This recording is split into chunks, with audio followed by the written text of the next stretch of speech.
हाँ जी, सत श्री अकाल। मैं Kuldeep Singh Sidhu, BTech MTech PhD, 4 time GATE qualified UGC NET and 8 year teaching experience. So ਬੱਚਿਆਂ ਦੇ ਕਾਫੀ ਮੈਸੇਜ ਆ ਰਹੇ ਸੀ ਤੁਹਾਡੇ ਵੀ ਆਪਾਂ ਕੰਪਿਊਟਰ ਸਟਾਰਟ ਕਰੀਏ, ਹੈ ਨਾ। ਕਾਫੀ ਸਮਾਂ ਹੋ ਗਿਆ ਆਪਾਂ ਕੋਈ ਵੀਡੀਓ ਨਹੀਂ ਪਾਈਆਂ। ਟੌਪਿਕ ਆਪਣੇ ਉੱਥੇ ਹੀ ਪਏ ਸੀ, ਜਿਵੇਂ ਆਪਾਂ ਆਲਰੇਡੀ ਤੁਹਾਨੂੰ ਸਾਰਿਆਂ ਨੂੰ ਪਤਾ ਹੀ ਹੈ ਵੀ ਜਿਹੜਾ ਲੈਵਲ 1 ਹੈ, ਬੇਸਿਕ ਲੈਵਲ ਹੈ, ਉਹ ਆਪਾਂ ਡਿਸਕਸ ਕਰ ਚੁੱਕੇ ਹਾਂ।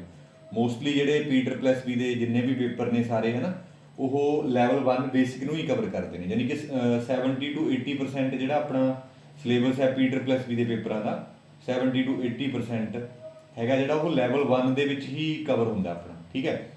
ਬਾਕੀ ਦਾ ਜਿਹੜਾ 20 to 30% ਆਪਣਾ ਪੋਰਸ਼ਨ ਬਚਿਆ ਉਹ ਲੈਵਲ 2 ਕਵਰ ਕਰਦਾ। ਤਾਂ ਹੁਣ ਜਿਵੇਂ ਆਪਾਂ ਨੂੰ ਪਤਾ ਹੀ ਹੈ ਵੀ ਕੰਪੀਟੀਸ਼ਨ ਥੋੜਾ ਜ਼ਿਆਦਾ ਵੱਧ ਰਿਹਾ, ਤਾਂ ਉਹਦੇ ਲਈ ਤੁਸੀਂ ਜਿਨ੍ਹਾਂ ਨੇ ਜਿਵੇਂ ਪਟਵਾਰੀ ਦਾ ਪੇਪਰ ਦੇਣਾ ਜਾਂ ਐਕਸਾਈਜ਼ ਦਾ ਪੇਪਰ ਦੇਣਾ ਜਾਂ ਹੋਰ ਵੀ ਜਿਹੜੇ ਰਿਲੇਟਡ ਪੇਪਰ ਆ ਰਹੇ ਨੇ, ਤਾਂ ਉਹਨਾਂ ਦੇ ਲਈ ਤੁਸੀਂ ਲੈਵਲ 2 ਦੇ ਲਈ ਜਾ ਸਕਦੇ ਹੋ, ਠੀਕ ਹੈ। ਲੈਵਲ 3 ਤੇ ਤੁਹਾਨੂੰ ਜਾਣ ਦੀ ਲੋੜ ਨਹੀਂ। ਜੇਕਰ ਤੁਸੀਂ ਪੰਜਾਬ ਪੁਲਿਸ ਦਾ ਪੇਪਰ ਦੇਣਾ ਹੈ, ਸਬ ਇੰਸਪੈਕਟਰ ਦਾ, ਫਿਰ ਤੁਸੀਂ ਲੈਵਲ 3 ਤੇ ਜ਼ਰੂਰ ਜਾਣਾ। ਤਾਂ ਲੈਵਲ 3 ਤਾਂ ਹੈਗਾ ਹੀ ਪੰਜਾਬ ਪੁਲਿਸ ਵਾਲੇ ਵਾਸਤੇ ਹੈ। ਹੁਣ ਇਹਦਾ ਮਤਲਬ ਇਹ ਵੀ ਨਹੀਂ ਹੈਗਾ ਵੀ ਪੰਜਾਬ ਪੁਲਿਸ ਵਾਲਿਆਂ ਨੇ ਇਕੱਲਾ ਲੈਵਲ 3 ਕਰਨਾ ਹੈ, ਲੈਵਲ 1 ਤੇ ਲੈਵਲ 2 ਕਰਨਾ ਨਹੀਂ। ਉਹ ਬੇਸਿਕ ਹੈ, ਉਹ ਕਿਸੇ ਵੀ ਪੇਪਰ ਦੇ ਵਿੱਚ ਜਾਓਗੇ ਤੁਸੀਂ, ਉੱਥੇ ਤੁਹਾਨੂੰ ਉਹੀ ਪੇਪਰ, ਉਹੀ ਆਪਾਂ ਨੂੰ ਸਾਰੇ ਕੁਐਸਚਨ ਕਰਨੇ ਪੈਣਗੇ, ਠੀਕ ਹੈ। ਸੋ ਇਹ ਮੈਂ ਆਲਰੇਡੀ ਵੀਡੀਓ ਪਾਈਆਂ ਹੋਈਆਂ ਨੇ ਲੈਵਲ 1 ਦੀਆਂ। ਚਾਹੇ ਤੁਸੀਂ ਕਾਂਸਟੇਬਲ ਦਾ ਪੇਪਰ ਦੇਣਾ, ਕਾਂਸਟੇਬਲ ਦੇ ਵਿੱਚ ਵੈਸੇ ਤੁਹਾਨੂੰ ਸਾਰਿਆਂ ਨੂੰ ਪਤਾ ਹੀ ਹੈ ਵੀ ਬਹੁਤ ਥੋੜਾ ਪੋਰਸ਼ਨ ਹੈ ਕੰਪਿਊਟਰ ਦਾ, 5 ਨੰਬਰ ਦਾ, ਬਟ 5 ਨੰਬਰ ਵੀ ਮਾਇਨੇ ਰੱਖਦੇ ਨੇ। ਇਹਦਾ ਮਤਲਬ ਇਹ ਨਹੀਂ ਹੈਗਾ ਵੀ ਕੰਪਿਊਟਰ ਨੂੰ ਆਪਾਂ ਬਿਲਕੁਲ ਹੀ ਛੱਡ ਦੇਣਾ, ਠੀਕ ਹੈ। ਸੋ ਫਿਰ ਆਲ ਕੰਪੀਟੀਟਿਵ ਐਗਜ਼ਾਮ ਇਹ ਸੀਰੀਜ਼ ਹੈ, ਉਸੇ ਸੀਰੀਜ਼ ਦੇ ਵਿੱਚ ਹੀ ਆਪਰੇਟਿੰਗ ਸਿਸਟਮ ਚੈਪਟਰ 4 ਉਹਦਾ ਲੈਵਲ 2 ਹੈ, ਜਿਹੜਾ ਜਿਹਨੂੰ ਮੀਡੀਅਮ ਲੈਵਲ ਕਹਿੰਦੇ ਆ, ਉਹਦੇ ਆਪਾਂ ਕੁਐਸਚਨ ਡਿਸਕਸ ਕਰਦੇ ਹਾਂ। ਤੇ ਇਸ ਤੋਂ ਪਹਿਲਾਂ ਮੈਂ ਤੁਹਾਨੂੰ ਦੱਸਦਾ ਵੀ ਜੇਕਰ ਤੁਸੀਂ ਸਬ ਇੰਸਪੈਕਟਰ ਦੀ ਤਿਆਰੀ ਵਾਸਤੇ ਪਹਿਲੀ ਵਾਰੀ ਚੈਨਲ ਤੇ ਆਏ ਹੋ ਤਾਂ ਚੈਨਲ ਨੂੰ ਸਬਸਕ੍ਰਾਈਬ ਕਰ ਲਿਓ ਤੇ ਬੈਲ ਆਈਕਨ ਵੀ ਦਬਾ ਲਿਓ। ਹੁਣ ਆਪਾਂ ਲਗਾਤਾਰ ਵੀਡੀਓ ਪਾਵਾਂਗੇ, ਹੁਣ ਆਪਾਂ ਕਰ ਦਿਖਾ ਦਾਂਗੇ ਬਸ ਸਬ ਇੰਸਪੈਕਟਰ ਵਾਸਤੇ, ਠੀਕ ਹੈ। ਸੋ ਲੈਵਲ 2 ਦੇ ਵਿੱਚ ਤਾਂ ਸਾਰੇ ਆ ਜਾਣਗੇ, ਮੈਂ ਤੁਹਾਨੂੰ ਆਲਰੇਡੀ ਦੱਸ ਚੁੱਕਿਆ। ਲੈਵਲ 3 ਦੇ ਵਿੱਚ ਸੀ ਜਿਹੜਾ ਪੰਜਾਬ ਪੁਲਿਸ ਸਬ ਇੰਸਪੈਕਟਰ। ਤਾਂ ਤੁਸੀਂ ਵੀਡੀਓ ਨੂੰ ਜ਼ਿਆਦਾ ਤੋਂ ਜ਼ਿਆਦਾ ਸ਼ੇਅਰ ਵੀ ਕਰੋ ਤੇ ਆਪਣਾ ਇੱਕ ਟਾਰਗੇਟ ਵੀ ਹੈ ਕਿ ਆਪਾਂ ਇਸ ਪੇਪਰ ਤੱਕ, ਸਬ ਇੰਸਪੈਕਟਰ ਦੇ ਪੇਪਰ ਤੱਕ ਆਪਣਾ ਜਿਹੜਾ ਕਾਫਲਾ ਹੈ ਉਹ 5000 ਸਬਸਕ੍ਰਾਈਬਰ ਤੱਕ ਆਪਾਂ ਲੈ ਕੇ ਜਾਣ ਦਾ ਕਾਫਲਾ ਹੈ। ਇਹ ਕੰਮ ਤੁਹਾਡਾ ਹੈ, ਠੀਕ ਹੈ। ਤੁਸੀਂ ਵੀਡੀਓ ਨੂੰ ਸ਼ੇਅਰ ਕਰੋ, ਲਾਈਕ ਕਰੋ, ਕਮੈਂਟ ਕਰੋ। ਇਹਦੇ ਨਾਲ ਕੀ ਹੁੰਦਾ ਕਿ ਵੀਡੀਓ ਦੀ ਰੀਚ ਵੱਧਦੀ ਹੈ ਥੋੜੀ, ਤਾਂ ਕਰਕੇ ਆਪਾਂ ਨੂੰ ਵੀ ਥੋੜਾ ਮੋਟੀਵੇਸ਼ਨ ਮਿਲਦਾ ਹੈ ਵੀ ਬੰਦੇ ਜ਼ਿਆਦਾ ਜੁੜਨਗੇ, ਉਹਨਾਂ ਹੀ ਆਪਾਂ ਕੰਮ ਜ਼ਿਆਦਾ ਕਰਾਂਗੇ, ਹੈ ਨਾ। ਸੋ ਇਹ ਕੰਮ ਤੁਹਾਡਾ ਹੀ ਹੈ, ਤੁਸੀਂ ਆਪਣੇ ਦੋਸਤਾਂ ਮਿੱਤਰਾਂ ਦੇ ਵਿੱਚ ਸ਼ੇਅਰ ਕਰੋ, ਸਟੇਟਸ ਲਾਓ, ਹੈ ਨਾ, ਤੇ ਵਧੀਆ ਕਰਾਵਾਂਗੇ ਆਪਾਂ ਕੰਮ ਤੁਹਾਨੂੰ। ਤੇ ਸਬ ਇੰਸਪੈਕਟਰ ਦੇ ਲਈ ਪਿਛਲੀ ਵਾਰੀ ਆਪਾਂ, ਜਿਵੇਂ ਤੁਹਾਨੂੰ ਸਾਰਿਆਂ ਨੂੰ ਪਤਾ ਹੀ ਹੈ ਵੀ ਆਪਾਂ 25 ਵੀਡੀਓ ਪਾਈਆਂ ਸੀਗੀਆਂ। ਇਹ ਆ ਜਿਵੇਂ ਆਪਣੇ ਕੋਲੇ ਪਈ ਹੈ, ਆਪਣੇ ਕੋਲੇ ਪਲੇਲਿਸਟ ਹੈ ਗ੍ਰੈਂਡ ਸੀਰੀਜ਼। ਤਾਂ ਇਹਦੇ ਵਿੱਚੋਂ ਸਿਰਫ ਆਪਾਂ 8 ਪੇਪਰ ਹੀ ਕਰਾਏ ਸੀ, ਤੁਹਾਨੂੰ ਪਤਾ ਹੈ ਸਾਰਿਆਂ ਨੂੰ। 8 ਪ੍ਰੀਵੀਅਸ ਈਅਰ ਪੇਪਰ ਕਰਾਏ ਸੀ, ਹਰੇਕ ਦੇ ਵਿੱਚ 30 ਕੁਐਸਚਨ ਸੀ, ਯਾਨੀ ਕਿ ਟੋਟਲ ਆਪਾਂ 240 ਸਵਾਲ ਕੀਤੇ ਸੀ। ਤੇ ਕੁਝ ਮੈਂ ਥੋੜ੍ਹੀਆਂ ਬਹੁਤ ਐਕਸਪੈਕਟਡ ਕੁਐਸਚਨ ਪਾਏ ਸੀ, ਵੀਓਆਈਪੀ ਦਾ ਟੌਪਿਕ ਕਰਾਇਆ ਸੀ। ਤੇ ਇਸ ਤੋਂ ਬਾਅਦ ਆਪਾਂ ਕੁਝ ਸੀਗੇ ਟੀਐਸਐਸ ਦੇ ਪੇਪਰ ਕੀਤੇ ਸੀ, ਇੰਟੈਲੀਜੈਂਸ ਦੇ ਪੇਪਰ ਕੀਤੇ ਸੀ। ਤੁਹਾਡੀ ਰਿਕਮੈਂਡੇਸ਼ਨ ਤੇ ਹੀ ਤੁਸੀਂ ਮੈਨੂੰ ਕਿਹਾ ਸੀ ਕਿ ਇਹ ਵਾਲੇ ਕਰਵਾਏ ਜਾਣ, ਮੈਂ ਉਵੇਂ ਹੀ ਕਰਵਾਏ ਸੀ। ਤਾਂ ਇਹਦੇ ਵਿੱਚੋਂ ਹੀ ਬੱਚਿਆਂ ਦੇ ਕਮੈਂਟ ਆਏ ਸੀਗੇ 28 ਤੋਂ 29 ਨੰਬਰ ਦਾ ਪੇਪਰ ਉਹਨਾਂ ਦਾ ਠੀਕ ਹੋਇਆ ਸੀ। ਤਾਂ ਉਸੇ ਲੜੀ ਨੂੰ ਆਪਾਂ ਇਸ ਵਾਰੀ ਵੀ ਕੰਟੀਨਿਊ ਕਰਾਂਗੇ। ਤਾਂ ਇਸ ਵਾਰੀ ਤਾਂ ਸਮਾਂ ਬਹੁਤ ਜ਼ਿਆਦਾ ਹੈ ਆਪਣੇ ਕੋਲ, ਉਦੋਂ ਤਾਂ ਸਿਰਫ 10-15 ਦਿਨ ਸੀ, 10-15 ਦਿਨਾਂ ਦੇ ਵਿੱਚ ਵੀ ਆਪਾਂ ਕਰ ਦਿਖਾਤੀ ਸੀ, ਠੀਕ ਹੈ। ਤਾਂ ਹੁਣ ਵੀ ਆਪਾਂ ਕਰ ਦਿਖਾ ਲਾਂਗੇ। ਉਦੋਂ ਆਪਣਾ ਮੈਨੂੰ ਯਾਦ ਆ ਵੀ ਥੋੜੇ ਜਿਹੇ ਸਬਸਕ੍ਰਾਈਬਰ ਸੀ, 550। ਸੋ ਆਪਾਂ ਟਾਰਗੇਟ ਲਿਆ ਸੀ ਪੇਪਰ ਤੱਕ 1000 ਸਬਸਕ੍ਰਾਈਬਰ ਦਾ, ਉਹ ਤਾਂ ਤੁਸੀਂ 2-4 ਦਿਨਾਂ 'ਚ ਹੀ ਪੂਰਾ ਕਰਤਾ ਸੀ ਨਾ। ਸੋ ਇਸ ਵਾਰੀ ਆਪਣਾ 5000 ਦਾ, ਠੀਕ ਹੈ। ਸੋ ਸਬ ਇੰਸਪੈਕਟਰ ਵਾਸਤੇ ਇਹ ਵਾਲੀਆਂ ਸਾਰੀਆਂ ਪਲੇਲਿਸਟ ਦੇਖ ਲੈਣੀਆਂ ਨੇ, ਮੈਂ ਬਣਾਇਆ ਹੋਇਆ। ਚੈਨਲ ਤੇ ਜਾਓਗੇ ਤੁਸੀਂ ਤਾਂ ਇਹ ਤੁਸੀਂ ਗ੍ਰੈਂਡ ਸੀਰੀਜ਼ ਦੇਖਣੀ ਹੈ ਜਿਹਦੇ ਚੈਪਟਰ ਵਾਈਜ਼ ਡਿਸਕਸ ਕੀਤੇ ਹੋਏ ਨੇ। ਤੇ ਇਹ ਸਾਰੀਆਂ ਵੀਡੀਓ ਪੁਰਾਣੇ ਪੇਪਰਾਂ ਦੀਆਂ, 8 ਪਹਿਲਾਂ ਆਪਾਂ ਕੀਤੇ ਸੀ, 4 ਹੋਰ ਪੈਂਡਿੰਗ ਨੇ, ਕਿਉਂਕਿ ਹੁਣ ਆਪਣੇ ਕੋਲੇ 12 ਪੇਪਰ ਨੇ, ਜਾਂ ਇਹ ਕਹਿ ਲਓ ਵੀ 26 ਸ਼ਿਫਟਾਂ ਦੇ ਪੇਪਰ ਨੇ ਸਬ ਇੰਸਪੈਕਟਰ ਦੇ। 2021 ਦੇ ਵਿੱਚ ਕਿੰਨੀਆਂ ਸ਼ਿਫਟਾਂ ਹੋਈਆਂ ਸੀ? ਟੋਟਲ 24 ਸ਼ਿਫਟਾਂ ਹੋਈਆਂ ਸੀ। 2022 ਦੇ ਵਿੱਚ 2 ਸ਼ਿਫਟਾਂ, ਜਾਂ 26 ਪੇਪਰ ਕਹਿ ਲਓ, ਜਾਂ 2600 ਸਵਾਲ ਕਹਿ ਲਓ। 2600 ਸਵਾਲ ਸਾਰੇ ਸਬਜੈਕਟਾਂ ਦਾ, ਠੀਕ ਹੈ। ਇਹ ਮੈਂ ਅੱਗੇ ਵੀ ਦੱਸਦਾ, ਟੈਸਟ ਸੀਰੀਜ਼ ਵੀ ਹੈ ਆਪਣੇ ਕੋਲੇ, ਉਹਦੇ ਬਾਰੇ ਵੀ ਆਪਾਂ ਗੱਲ ਕਰਾਂਗੇ। ਤੇ ਮੈਰਾਥਨ ਕਰਾਈਆਂ ਇਹ ਵੀ ਕਰਨੀਆਂ ਨੇ, ਆਫਿਸ ਪ੍ਰੋਡਕਟਿਵਿਟੀ ਟੂਲ, ਠੀਕ ਹੈ। ਕਿਉਂਕਿ ਮੈਂ ਤਾਂ ਦੱਸ ਰਿਹਾ, ਜਿਹੜੇ ਬੱਚੇ ਨਵੇਂ ਜੁੜਦੇ ਨੇ ਤਾਂ ਇਹ ਤੁਸੀਂ ਜ਼ਰੂਰ ਕਰੋ, ਇੱਥੋਂ ਨੋਟਸ ਬਣਾਓ ਥਿਊਰੀ ਦੇ। ਤੇ ਜੇ ਤੁਸੀਂ ਪਟਵਾਰੀ ਦਾ ਐਗਜ਼ਾਮ ਦੇਣਾ ਫਿਰ ਇਹ ਵਾਲੀਆਂ ਪਲੇਲਿਸਟ ਤੁਸੀਂ ਜ਼ਰੂਰ ਦੇਖਣੀਆਂ ਨੇ। ਇਸ ਤੋਂ ਬਾਅਦ ਤੁਹਾਨੂੰ ਕੁਝ ਵੀ ਕਰਨ ਦੀ ਲੋੜ ਨਹੀਂ, ਕੋਈ ਬੁੱਕ ਚੱਕਣ ਦੀ ਲੋੜ ਨਹੀਂ, ਕੋਈ ਪੇਡ ਕੋਰਸ ਲੈਣ ਦੀ ਲੋੜ ਨਹੀਂ। ਸਾਰਾ ਕੁਝ ਮੈਂ ਕਰਾਉਂਗਾ, ਫ੍ਰੀ ਕਰਾਉਂਗਾ ਤੁਹਾਨੂੰ, ਠੀਕ ਹੈ। ਸੋ ਠੀਕ ਹੈ, ਆਪਾਂ ਥੋੜਾ ਲੇਟ ਹੋ ਗਏ, ਪਰ ਐਂ ਵੀ ਨਹੀਂ ਹੈਗਾ ਵੀ ਆਪਣਾ ਲਾਸ ਹੋ ਜਾਊਗਾ, ਠੀਕ ਹੈ। ਸੋ ਸੋ ਸਟਾਰਟ ਕਰਦੇ ਹਾਂ। ਜਿਵੇਂ ਪਹਿਲਾ ਸਵਾਲ ਹੈਗਾ ਬਾਇਓਸ ਇਜ਼ ਯੂਜ਼ਡ। ਸੋ ਬਾਇਓਸ ਦੇ ਵਿੱਚੋਂ ਪਹਿਲਾ ਸਵਾਲ ਦਾ ਜੋ ਐਬਰੀਵੇਸ਼ਨ ਪੁੱਛੀ ਜਾ ਸਕਦੀ ਹੈ, ਬਾਇਓਸ ਹੁੰਦਾ ਬੇਸਿਕ ਇਨਪੁਟ ਆਊਟਪੁੱਟ ਸਿਸਟਮ। ਬਾਇਓਸ ਕਹਿੰਦਾ ਕਾਹਦੇ ਲਈ ਯੂਜ਼ਡ ਹੁੰਦੀ ਹੈ ਜਾਂ ਕਾਹਦੇ ਦੁਆਰਾ ਯੂਜ਼ ਹੁੰਦੀ ਹੈ? ਆਪਰੇਟਿੰਗ ਸਿਸਟਮ ਦੇ ਵਿੱਚ, ਕੰਪਾਈਲਰ ਦੁਆਰਾ, ਇੰਟਰਪ੍ਰੀਟਰ ਦੁਆਰਾ, ਐਪਲੀਕੇਸ਼ਨ ਸੌਫਟਵੇਅਰ ਦੁਆਰਾ। ਠੀਕ ਹੈ, ਸੋ ਇਹਦਾ ਆਨਸਰ ਹੈਗਾ ਏ, ਆਪਰੇਟਿੰਗ ਸਿਸਟਮ ਦੁਆਰਾ। ਉਸ ਤੋਂ ਪਹਿਲਾਂ ਆਪਾਂ ਸਮਝ ਲੈਂਦੇ ਹਾਂ ਥੋੜਾ ਜਿਹਾ ਵੀ ਬਾਇਓਸ ਕੰਮ ਕਿਵੇਂ ਕਰਦੀ ਹੈ, ਹਨਾ। ਤਾਂ ਆਪਾਂ ਨੂੰ ਪਤਾ ਹੈ ਜਿਵੇਂ ਇਹ ਆਪਣੇ ਕੋਲ CPU ਹੁੰਦਾ, ਡਾਇਗਰਾਮ ਨਾਲ ਜ਼ਿਆਦਾ ਸਮਝ ਆਊਗਾ। CPU, ਇਹ ਰੈਮ ਜਾਂ ਰੈਮ ਨੂੰ ਆਪਾਂ ਫਿਜ਼ੀਕਲ ਮੈਮਰੀ ਵੀ ਬੋਲ ਦਿੰਦੇ ਹਾਂ। ਇਹ ਆਪਣੇ ਕੋਲੇ ਹਾਰਡ ਡਿਸਕ ਜਾਂ ਹਾਰਡ ਡਿਸਕ ਨੂੰ ਆਪਾਂ ਸੈਕੰਡਰੀ ਸਟੋਰੇਜ ਬੋਲ ਦਿੰਦੇ ਹਾਂ। ਹਾਰਡ ਡਿਸਕ ਕਹਿ ਲਓ ਜਾਂ ਸੈਕੰਡਰੀ ਸਟੋਰੇਜ ਕਹਿ ਲਓ। ਰੈਮ ਨੂੰ ਆਪਾਂ ਫਿਜ਼ੀਕਲ ਮੈਮਰੀ ਬੋਲਿਆ ਜਾਂਦਾ। ਹੁਣ ਆਪਰੇਟਿੰਗ ਸਿਸਟਮ ਹੈ ਜਿਹੜਾ ਉਹ ਇੱਥੇ ਪਿਆ ਹੁੰਦਾ ਹਾਰਡ ਡਿਸਕ ਦੇ ਵਿੱਚ। ਮੋਸਟਲੀ ਆਪਾਂ C ਡਰਾਈਵ ਦੇ ਵਿੱਚ ਰੱਖਦੇ ਹਾਂ, ਕੋਈ ਜ਼ਰੂਰੀ ਨਹੀਂ ਹੈਗਾ C 'ਚ ਪਿਆ ਹੋਣਾ, ਕਿਸੇ ਹੋਰ 'ਚ ਵੀ ਹੋ ਸਕਦਾ। ਤਾਂ ਇੱਥੇ ਵਿੰਡੋ 10 ਪਈ ਹੈ ਤਾਂ ਇਹ ਕਹਿ ਲਓ, ਹਨਾ। ਕੋਈ ਵੀ ਪ੍ਰੋਗਰਾਮ ਹੈ ਜਿਹੜੇ ਐਗਜ਼ੀਕਿਊਟ ਕਰਨਾ ਤਾਂ ਉਹ ਰੈਮ ਦੇ ਵਿੱਚ ਲੋਡ ਕਰਨਾ ਪਊ। ਤਾਂ ਇੱਕ ਚੀਜ਼ ਯਾਦ ਰੱਖਣੀ ਹੈ, ਕੰਪਿਊਟਰ ਹੈ ਜਿਹੜਾ ਰੈਮ ਬਿਨਾਂ ਨਹੀਂ ਚੱਲ ਸਕਦਾ। ਕੰਪਿਊਟਰ ਸੈਕੰਡਰੀ ਸਟੋਰੇਜ ਬਿਨਾਂ ਚੱਲ ਸਕਦਾ, ਪ੍ਰਾਇਮਰੀ ਸਟੋਰੇਜ ਬਿਨਾਂ ਨਹੀਂ ਚੱਲ ਸਕਦਾ। ਠੀਕ ਹੈ, ਸੋ ਇੱਥੇ ਆਪਣੇ ਕੋਲੇ ਰੋਮ ਮੈਮਰੀ ਹੋਣੀ ਹੈ, ਰੀਡ ਓਨਲੀ ਮੈਮਰੀ। ਰੋਮ ਦੇ ਵਿੱਚ ਆਪਣੇ ਕੋਲੇ ਪਿਆ ਹੋਣਾ ਬੂਟ ਲੋਡਰ, ਬੂਟ ਲੋਡਰ। ਤੇ ਇੱਕ ਆਪਣੇ ਕੋਲੇ ਬਾਇਓਸ ਸੈੱਲ ਹੋਣਾ, ਬਾਇਓਸ, BIOS। ਠੀਕ ਹੈ, ਬਾਇਓਸ ਦੇ ਵਿੱਚ ਜਿਹੜਾ ਆਪਰੇਸ਼ਨ ਚੱਲਦਾ ਹੁੰਦਾ ਉਹਦਾ ਨਾਮ ਹੁੰਦਾ ਪੋਸਟ। ਪਹਿਲਾਂ ਐਬਰੀਵੇਸ਼ਨਾਂ ਦੱਸਦੇ ਹਾਂ। Read only memory, random access memory, central processing unit, hard disk. BIOS ਹੁੰਦਾ basic input output system, POST ਹੁੰਦਾ power on self test, power on self test. ਹੁਣ ਆਪਾਂ ਸਾਰਿਆਂ ਦੀ ਕ੍ਰੋਨੋਲੋਜੀ ਦੇਖਦੇ ਹਾਂ ਵੀ ਕਿੱਥੇ ਕੀ ਹੁੰਦਾ। ਜਦੋਂ ਹੀ ਆਪਾਂ ਪਾਵਰ ਬਟਨ ਤੇ ਪ੍ਰੈਸ ਕਰਦੇ ਹਾਂ, ਸਭ ਤੋਂ ਪਹਿਲਾਂ ਪੋਸਟ ਨਾਮ ਦਾ ਆਪਰੇਸ਼ਨ ਚੱਲਦਾ। ਪੋਸਟ ਕੀ ਕਰਦਾ? ਕੰਪਿਊਟਰ ਦੇ ਵਿੱਚ ਜਿੰਨੀਆਂ ਵੀ ਕਨਫੀਗਰੇਸ਼ਨਾਂ ਨੇ ਉਹ ਸਾਰੀਆਂ ਪੋਸਟ ਆਪਰੇਸ਼ਨ ਚੈੱਕ ਕਰਦਾ ਵੀ ਕੀ ਉਹਦੇ 'ਚ ਹਾਰਡ ਡਿਸਕ ਸਹੀ ਕੰਮ ਕਰ ਰਹੀ ਹੈ, ਸਾਰੇ ਇਨਪੁਟ ਆਊਟਪੁੱਟ ਡਿਵਾਈਸ ਨੇ ਇਹਦੇ ਠੀਕ ਚੱਲ ਰਹੇ ਨੇ, ਹਨਾ।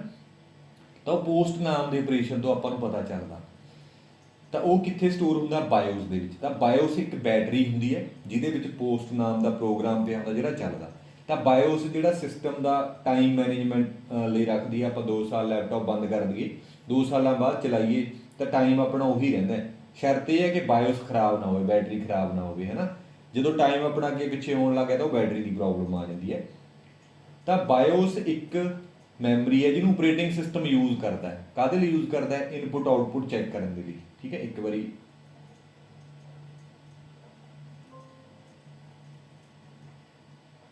ਹਾਂ ਰਿਕਾਰਡਿੰਗ ਚੈੱਕ ਕਰ ਲਈਏ, ਕਈ ਵਾਰੀ ਹੋ ਰਹੀ ਹੈ ਕਿ ਨਹੀਂ। ਕਈ ਵਾਰੀ ਇਹ ਹੁੰਦਾ ਵੀਡੀਓ ਬਣਾਉਣ ਲੱਗ ਜਾਂਦੇ ਆ, ਬਾਅਦ 'ਚ ਪਤਾ ਲੱਗਦਾ ਵੀ ਰਿਕਾਰਡਿੰਗ ਬੰਦ ਹੋ ਗਈ, ਹੈ ਨਾ। ਸੋ ਆਪਾਂ ਗੱਲ ਕਰ ਰਹੇ ਸੀਗੇ CPU ਦੀ, ਦੁਬਾਰੇ ਬਣਾਉਣਾ ਪੈਣਾ, RAM and hard disk. Hard disk ਦੇ ਵਿੱਚ ਆਪਾਂ ਪਿਆ ਸੀ C ਡਰਾਈਵ ਦੇ ਵਿੱਚ ਵਿੰਡੋ 10, ਤੇ ਇੱਥੇ ਸੀ ਬਾਇਓਸ। ਬਾਇਓਸ ਦੇ ਵਿੱਚ ਸੀਗਾ ਪੋਸਟ ਨਾਮ ਦਾ ਆਪਰੇਸ਼ਨ। ਠੀਕ ਹੈ, ਇੱਥੇ ਆਪਣੇ ਕੋਲ ਸੀ ਰੋਮ, ਰੋਮ ਦੇ ਵਿੱਚ ਸੀਗਾ ਬੂਟ ਲੋਡਰ। ਤਾਂ ਕੀ ਹੁੰਦਾ? ਸਭ ਤੋਂ ਪਹਿਲਾਂ ਪੋਸਟ ਚੱਲ ਗਿਆ, ਉਸ ਤੋਂ ਬਾਅਦ ਬੂਟ ਲੋਡਰ ਨੇ ਕੀ ਕਰਨਾ? ਆਪਰੇਟਿੰਗ ਸਿਸਟਮ ਨੂੰ, ਵਿੰਡੋ ਨੂੰ ਰੈਮ ਦੇ ਵਿੱਚ ਲੋਡ ਕਰਾ ਦੇਣਾ। ਸੋ ਬੂਟ ਲੋਡਰ ਕਿੱਥੇ ਸਟੋਰ ਹੁੰਦਾ? ਇਹ ਸਵਾਲ ਬਹੁਤ ਵਾਰੀ ਪੁੱਛਿਆ ਗਿਆ। ਮੈਮਰੀ ਵਾਲੇ ਚੈਪਟਰ ਦੇ ਵਿੱਚ ਵੀ ਆਪਾਂ ਕਰ ਚੁੱਕੇ ਹਾਂ। ਮੈਂ ਵੈਸੇ ਹੀ ਰਿਵੀਜ਼ਨ ਕਰਾ ਦਿੰਦਾ, ਮੈਨੂੰ ਵੈਸੇ ਹੀ ਆਦਤ ਹੈ ਵੀ ਤੁਹਾਨੂੰ ਕਾਪੀ ਨਾ ਚੱਕਣੀ ਪਵੇ, ਇੱਕ ਵਾਰੀ ਵੀਡੀਓ ਸੁਣ ਕੇ ਮੁੜ ਕੇ ਲੋਡ ਨਾ ਪਵੇ। ਤਾਂ ਬੂਟ ਲੋਡਰ ਕਿੱਥੇ ਸਟੋਰ ਹੁੰਦਾ? ਇਹ ਸਵਾਲ ਬਹੁਤ ਵਾਰੀ ਪੁੱਛਿਆ ਗਿਆ। ਰੋਮ ਦੇ ਵਿੱਚ। ਤਾਂ ਇਹਦਾ ਕੀ ਕੰਮ ਹੈ? ਇਹ ਹਾਰਡ ਡਿਸਕ ਦੇ ਵਿੱਚੋਂ ਜਾਂ ਸੈਕੰਡਰੀ ਸਟੋਰੇਜ ਦੇ ਵਿੱਚੋਂ ਆਪਰੇਟਿੰਗ ਸਿਸਟਮ ਨੂੰ ਪ੍ਰਾਇਮਰੀ ਸਟੋਰੇਜ ਦੇ ਵਿੱਚ, ਰੈਮ ਦੇ ਵਿੱਚ ਜਾਂ ਫਿਜ਼ੀਕਲ ਮੈਮਰੀ ਦੇ ਵਿੱਚ ਲੋਡ ਕਰਾਉਂਦਾ। ਤਾਂ ਗੱਲ ਕਲੀਅਰ ਹੋ ਗਈ। ਸੋ ਇਹਦੇ ਹਿਸਾਬ ਨਾਲ ਹੀ ਆਪਾਂ ਨੂੰ ਉਹਨੇ ਸਵਾਲ ਪੁੱਛਿਆ ਵੀ ਉਹੀ ਕੀਤਾ ਹੋਇਆ। ਬੂਟ ਲੋਡਰ ਰੋਮ ਦੇ ਵਿੱਚ ਹੁੰਦਾ ਹੈ। ਆਹ ਵੋਲਾਟਾਈਲ ਹੁੰਦੀ ਹੈ ਜਿਹੜੀ ਇਹ ਰੈਮ ਹੈ, ਫਿਜ਼ੀਕਲ ਮੈਮਰੀ ਹੈ, ਇਹ ਵੋਲਾਟਾਈਲ ਹੈ। ਵੋਲਾਟਾਈਲ ਮਤਲਬ ਵਿਹਲੀ ਹੋ ਜਾਣਾ, ਜਦੋਂ ਵੀ ਪਾਵਰ ਬੰਦ ਕਰ ਦਿੰਦੇ ਆ ਖਾਲੀ ਹੋ ਜਾਣੀ। ਰੋਮ ਹੈ ਜਿਹੜੀ ਨਾਨ ਵੋਲਾਟਾਈਲ ਹੈ। ਬੂਟ ਲੋਡਰ ਕੀ ਕਰਦਾ? ਆਪਰੇਟਿੰਗ ਸਿਸਟਮ ਨੂੰ ਸਟੋਰੇਜ ਦੇ ਵਿੱਚੋਂ ਇੱਥੇ ਲੋਡ ਕਰਾ ਦਿੰਦਾ। ਕਲੀਅਰ ਹੋਈ ਗੱਲ। ਸੋ ਇਹ ਉਹੀ ਸੀਕੁਐਂਸ ਹੈ। ਜਦੋਂ ਹੀ ਆਪਾਂ ਪਾਵਰ ਬਟਨ ਤੇ ਪਾਵਰ ਔਨ ਕਰਦੇ ਹਾਂ, ਪਾਵਰ ਬਟਨ ਤੇ ਪ੍ਰੈਸ ਕਰਦੇ ਹਾਂ, ਤਾਂ ਬਾਇਓਸ ਹੈਗਾ ਜਿਹੜਾ ਉਹ ਕੀ ਪਰਫਾਰਮ ਕਰਦਾ? ਪੋਸਟ। ਉਸ ਤੋਂ ਬਾਅਦ ਕੀ ਹੁੰਦਾ? ਬੂਟ ਲੋਡਰ ਜਿਹੜਾ ਕਿ ਰੋਮ ਦੇ ਵਿੱਚ ਪਿਆ ਹੁੰਦਾ, ਇਹ ਲੋਡ ਕਰਾ ਦਿੰਦਾ ਡਿਸਕ ਦੇ ਵਿੱਚੋਂ ਆਪਰੇਟਿੰਗ ਸਿਸਟਮ ਨੂੰ ਰੈਮ ਦੇ ਵਿੱਚ। ਤਾਂ ਸਵਾਲ ਆ ਗਿਆ ਵੀ ਬਾਇਓਸ ਕਿਹਦੇ ਦੁਆਰਾ ਯੂਜ਼ ਕੀਤਾ ਜਾਂਦਾ ਤਾਂ ਆਪਰੇਟਿੰਗ ਸਿਸਟਮ ਦੇ ਦੁਆਰਾ। ਆਪਰੇਟਿੰਗ ਸਿਸਟਮ ਹੀ ਬਾਇਸ ਨੂੰ ਯੂਜ਼ ਕਰਕੇ ਉਹਦੀਆਂ ਕਨਫੀਗਰੇਸ਼ਨਾਂ ਵਗੈਰਾ ਚੈੱਕ ਕਰਦਾ। ਠੀਕ ਹੈ ਜੀ। ਅਗਲਾ ਸਵਾਲ, what is the meaning of booting in operating system. ਦੇਖੋ ਬੂਟਿੰਗ ਦਾ ਆਪਾਂ ਨੂੰ ਪਤਾ ਵੀ ਕੰਪਿਊਟਰ ਨੂੰ ਸਟਾਰਟ ਕਰਨ ਨੂੰ ਬੂਟਿੰਗ ਬੋਲਦੇ ਨੇ, ਆਪਾਂ ਕਹਿੰਦੇ ਬੂਟਿੰਗ ਚੱਲ ਰਹੀ ਹੈ ਜਾਂ ਬੂਟਿੰਗ ਸਲੋ ਹੈ। ਵਿੰਡੋ 7 ਦੀ ਵਿੰਡੋ XP ਦੀ ਬੂਟਿੰਗ ਸਲੋ ਹੈ as compare to window 10 and window 11। Window 8 ਦੀ ਵੀ ਸਲੋ ਸੀ। ਵਿੰਡੋ 10 11 ਦੀ ਜਦੋਂ ਆਪਾਂ ਅਪਡੇਟ ਕਰਦੇ ਹਾਂ ਸਟਾਰਟ ਛੇਤੀ ਹੋ ਜਾਂਦਾ, ਆਪਾਂ ਕਹਿੰਦੇ ਬੜੀ ਤੇਜ਼ ਬੂਟਿੰਗ ਹੈ ਨਾ। ਸੋ ਇਹਦਾ ਆਨਸਰ ਹੈ A। ਅਗਲਾ, ਲਾਈਨਿਕਸ ਆਪਰੇਟਿੰਗ ਸਿਸਟਮ ਇਜ਼ ਇਹ, ਕਹਿੰਦਾ ਲਾਈਨਿਕਸ ਆਪਰੇਟਿੰਗ ਸਿਸਟਮ ਕੀ ਹੈ। ਦੇਖੋ ਇਹਨਾਂ ਦੇ ਵਿੱਚੋਂ ਪ੍ਰਾਈਵੇਟ ਆਪਰੇਟਿੰਗ ਸਿਸਟਮ ਵੀ ਨਹੀਂ ਹੈਗਾ, ਵਿੰਡੋ ਆਪਰੇਟਿੰਗ ਸਿਸਟਮ ਨਹੀਂ ਹੈਗਾ, ਵਿੰਡੋ ਦਾ ਆਪਣੇ ਆਪ 'ਚ ਇੱਕ ਅਲੱਗ ਆਪਰੇਟਿੰਗ ਸਿਸਟਮ ਹੈ। ਓਪਨ ਸੋਰਸ ਆਪਰੇਟਿੰਗ ਸਿਸਟਮ ਇਹ ਠੀਕ ਲੱਗਦਾ, ਨਨ ਆਫ ਦੀਜ਼ ਇਹ ਵੀ ਨਹੀਂ ਹੈਗਾ। ਤਾਂ ਆਨਸਰ ਤਾਂ ਇਹਦਾ ਹੈਗਾ C, open source operating system. ਹੁਣ ਆਪਾਂ ਦੇਖਦੇ ਹਾਂ ਵੀ ਓਪਨ ਸੋਰਸ ਆਪਰੇਟਿੰਗ ਸਿਸਟਮ ਹੁੰਦੇ ਕੀ ਨੇ। ਜਿਵੇਂ ਇਹ ਆਪਣੇ ਕੋਲੇ ਪ੍ਰੋਗਰਾਮ ਹੈ C ਲੈਂਗੁਏਜ ਦਾ, ਇਹ ਆਪਣੇ ਕੋਲੇ ਮਸ਼ੀਨ ਲੈਂਗੁਏਜ ਹੈ 01 ਲੈਂਗੁਏਜ ਹੈ। ਇੱਕ ਸਵਾਲ ਯਾਦ ਰੱਖਿਓ, ਮੈਂ ਵਾਰੀ ਦੱਸਦਾ ਹੁੰਦਾ, ਕੰਪਿਊਟਰ ਇੱਕੋ ਹੀ ਭਾਸ਼ਾ ਸਮਝਦਾ। ਕਿਹੜੀ ਭਾਸ਼ਾ ਸਮਝਦਾ? ਲੋ ਲੈਵਲ ਲੈਂਗੁਏਜ, ਜਿਹਨੂੰ ਮਸ਼ੀਨ ਲੈਂਗੁਏਜ ਵੀ ਕਹਿੰਦੇ, ਜਿਹਨੂੰ ਬਾਈਨਰੀ ਲੈਂਗੁਏਜ ਵੀ ਕਹਿੰਦੇ ਆ। ਤਾਂ ਇਹ ਹੈਗੀ ਆ ਹਾਈ ਲੈਵਲ ਲੈਂਗੁਏਜ। ਠੀਕ ਹੈ, ਹਾਈ ਲੈਵਲ ਲੈਂਗੁਏਜ, ਇਹ ਹੈਗੀ ਆ ਲੋ ਲੈਵਲ ਲੈਂਗੁਏਜ। ਹੁਣ ਕੰਪਿਊਟਰ ਨੂੰ ਲੋ ਲੈਵਲ ਸਮਝ ਆਉਂਦੀ ਹੈ, ਸਾਨੂੰ ਹਾਈ ਲੈਵਲ ਸਮਝ ਆਉਂਦੀ ਹੈ। ਤਾਂ ਫਿਰ ਚੱਕਰ ਪੈ ਗਿਆ, ਕੰਪਿਊਟਰ ਨੂੰ ਹਾਈ ਨਹੀਂ ਸਮਝ ਆਉਂਦੀ, ਸਾਨੂੰ ਲੋ ਨਹੀਂ ਸਮਝ ਆਉਂਦੀ। ਤਾਂ ਵਿਚਕਾਰ ਸਾਨੂੰ ਇੱਕ ਟਰਾਂਸਲੇਟਰ ਰੱਖਣਾ ਪਊਗਾ, ਜਿਹੜਾ ਕੀ ਕਰੂਗਾ ਲੋ ਲੈਵਲ ਲੈਂਗੁਏਜ ਨੂੰ ਹਾਈ ਲੈਵਲ ਲੈਂਗੁਏਜ ਦੇ ਵਿੱਚ ਕਨਵਰਟ ਕਰ ਦੂਗਾ।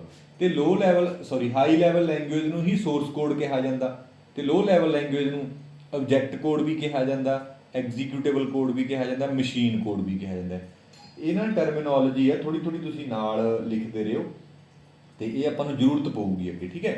ਸੋ ਸੋਰਸ ਕੋਡ ਹੁੰਦਾ ਹਾਈ ਲੈਵਲ ਲੈਂਗੁਏਜ ਨੂੰ ਆਪਾਂ ਬੋਲ ਦਿੰਦੇ ਹਾਂ, ਤੇ ਆਬਜੈਕਟ ਕੋਡ, ਐਗਜ਼ੀਕਿਊਟੇਬਲ ਜਾਂ ਮਸ਼ੀਨ ਕੋਡ। ਕਈ ਵਾਰੀ ਆਪਾਂ ਨੂੰ ਇਹ ਸਵਾਲ ਪੁੱਛ ਲਿਆ ਜਾਂਦਾ ਵੀ ਸੋਰਸ ਕੋਡ ਨੂੰ ਆਬਜੈਕਟ ਕੋਡ ਦੇ ਵਿੱਚ ਕੌਣ ਕਨਵਰਟ ਕਰਦਾ? ਟਰਾਂਸਲੇਟਰ। ਅੱਗੇ ਆਪਾਂ ਨੂੰ ਪਤਾ ਟਰਾਂਸਲੇਟਰ ਦੀਆਂ 3 ਟਾਈਪ ਨੇ, ਜਿਹੜੀਆਂ ਕਿ ਲੈਂਗੁਏਜ ਵਾਲੇ ਚੈਪਟਰ ਦੇ ਵਿੱਚ ਆਪਾਂ ਪੜ੍ਹ ਚੁੱਕੇ ਹਾਂ। ਜਿਹਨੂੰ ਲੈਵਲ 2 ਕਰਾਂਗੇ ਉੱਥੇ ਹੋਰ ਜ਼ਿਆਦਾ ਡਿਟੇਲ 'ਚ ਕਰਾਉਂਗਾ।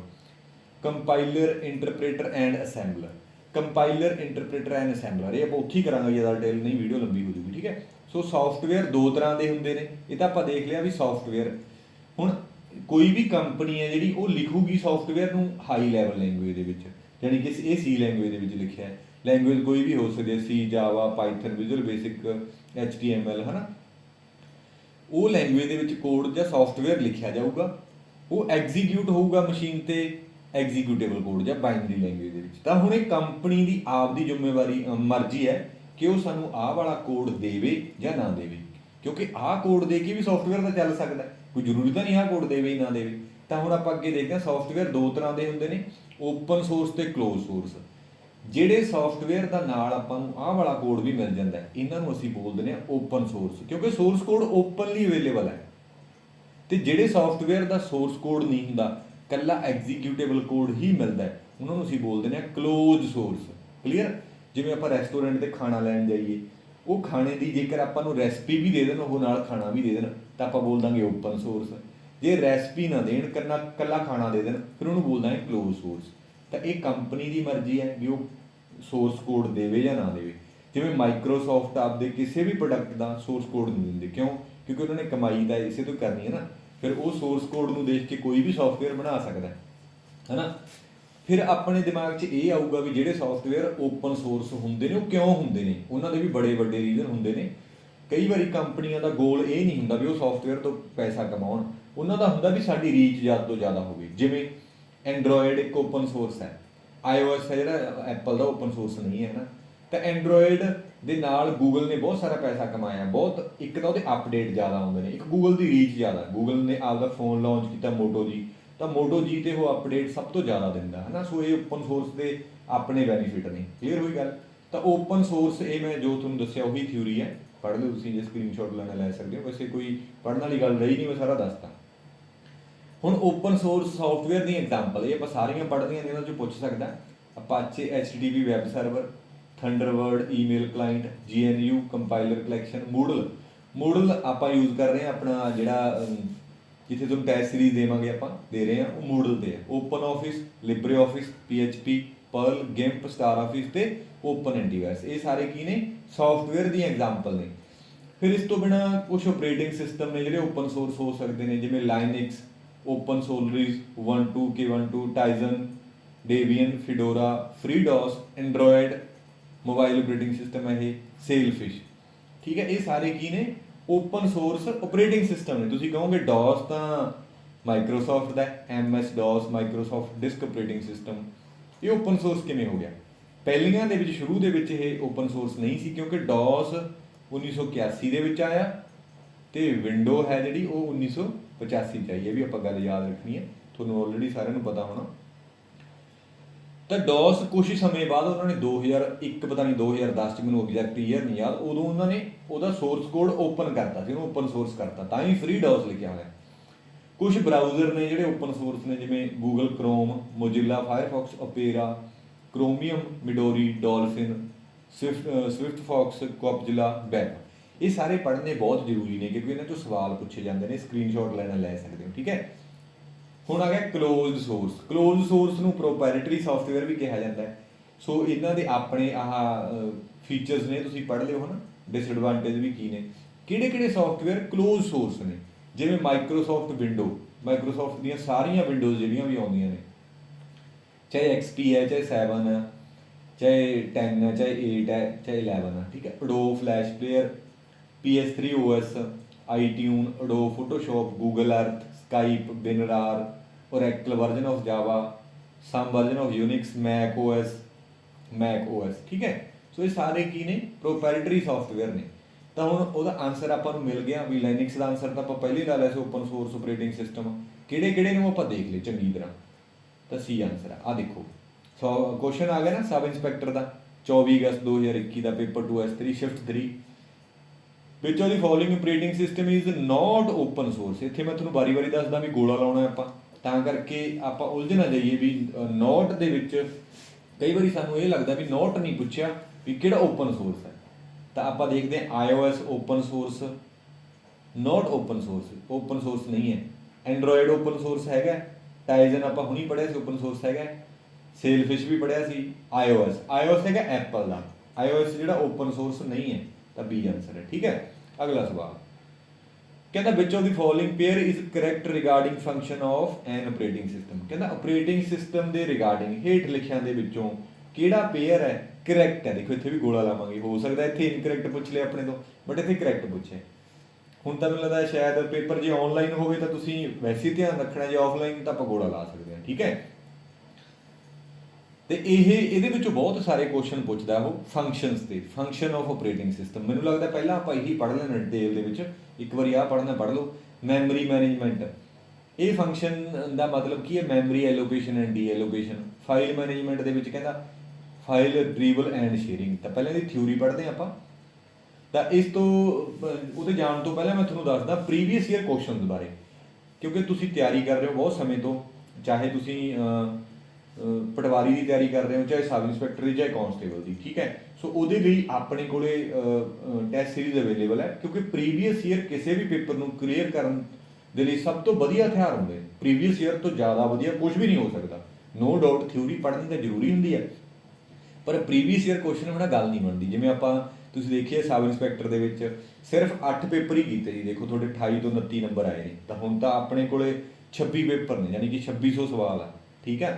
ਸੋ ਉਹਦੇ ਲਈ ਪ੍ਰੀਵੀਅਸ ਈਅਰ ਦੇਖੋ, ਪ੍ਰੀਵੀਅਸ ਈਅਰ ਦੋ ਤਰੀਕੇ ਨਾਲ ਤੁਹਾਨੂੰ ਹੈਲਪ ਕਰਨਗੇ। ਇੱਕ ਤਾਂ ਇਹਦੇ ਵਿੱਚ ਉਵੇਂ ਹੀ ਨੈਗੇਟਿਵ ਮਾਰਕਿੰਗ ਦਿੱਤੀ ਹੋਈ ਆਪਾਂ, ਨੈਗੇਟਿਵ ਮਾਰਕਿੰਗ ਹਰੇਕ ਸਵਾਲ ਆ ਜਿਹੜਾ 4 ਨੰਬਰ ਦਾ, ਹਰੇਕ ਦੇ ਵਿੱਚੋਂ 1 ਦੀ ਨੈਗੇਟਿਵ ਮਾਰਕਿੰਗ ਹੈ। ਪਹਿਲਾਂ ਨੈਗੇਟਿਵ ਮਾਰਕਿੰਗ 'ਚ ਹੈਲਪ ਕਰਨਗੇ, ਦੂਸਰਾ ਟਾਈਮ ਮੈਨੇਜਮੈਂਟ ਦੇ ਵਿੱਚ। ਇੱਕ ਤੀਸਰਾ ਬੈਨੀਫਿਟ ਵੀ ਹੈ ਵੀ ਕਿਹੜੇ ਸਬਜੈਕਟ ਤੇ ਫੋਕਸ ਕਰਨਾ, ਫੋਕਸਡ ਸਬਜੈਕਟ।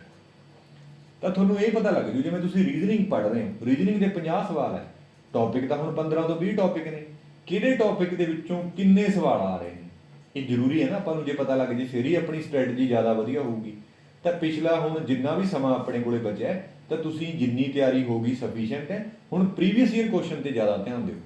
ਮੈਨੂੰ ਪਤਾ ਵੀ ਬਹੁਤ ਸਾਰੇ ਸੈਂਟਰ, ਬਹੁਤ ਸਾਰੀਆਂ ਆਰਗੇਨਾਈਜੇਸ਼ਨ ਇਸ ਤੇ ਕੰਮ ਕਰ ਰਹੇ ਨੇ ਟੈਸਟ ਸੀਰੀਜ਼ ਤੇ, ਪਰ ਸਭ ਤੋਂ ਜ਼ਿਆਦਾ ਇਹ ਲੱਗਦਾ ਵੀ ਉਹ ਕਾਊਂਟਿੰਗ ਤੇ ਚਲੇ ਜਾਂਦੇ ਨੇ ਕਿ ਅਸੀਂ ਜੀ 3300 ਟੈਸਟ ਦੇ ਰਹੇ ਹਾਂ, ਅਸੀਂ 5500 ਟੈਸਟ ਦੇ ਰਹੇ ਹਾਂ।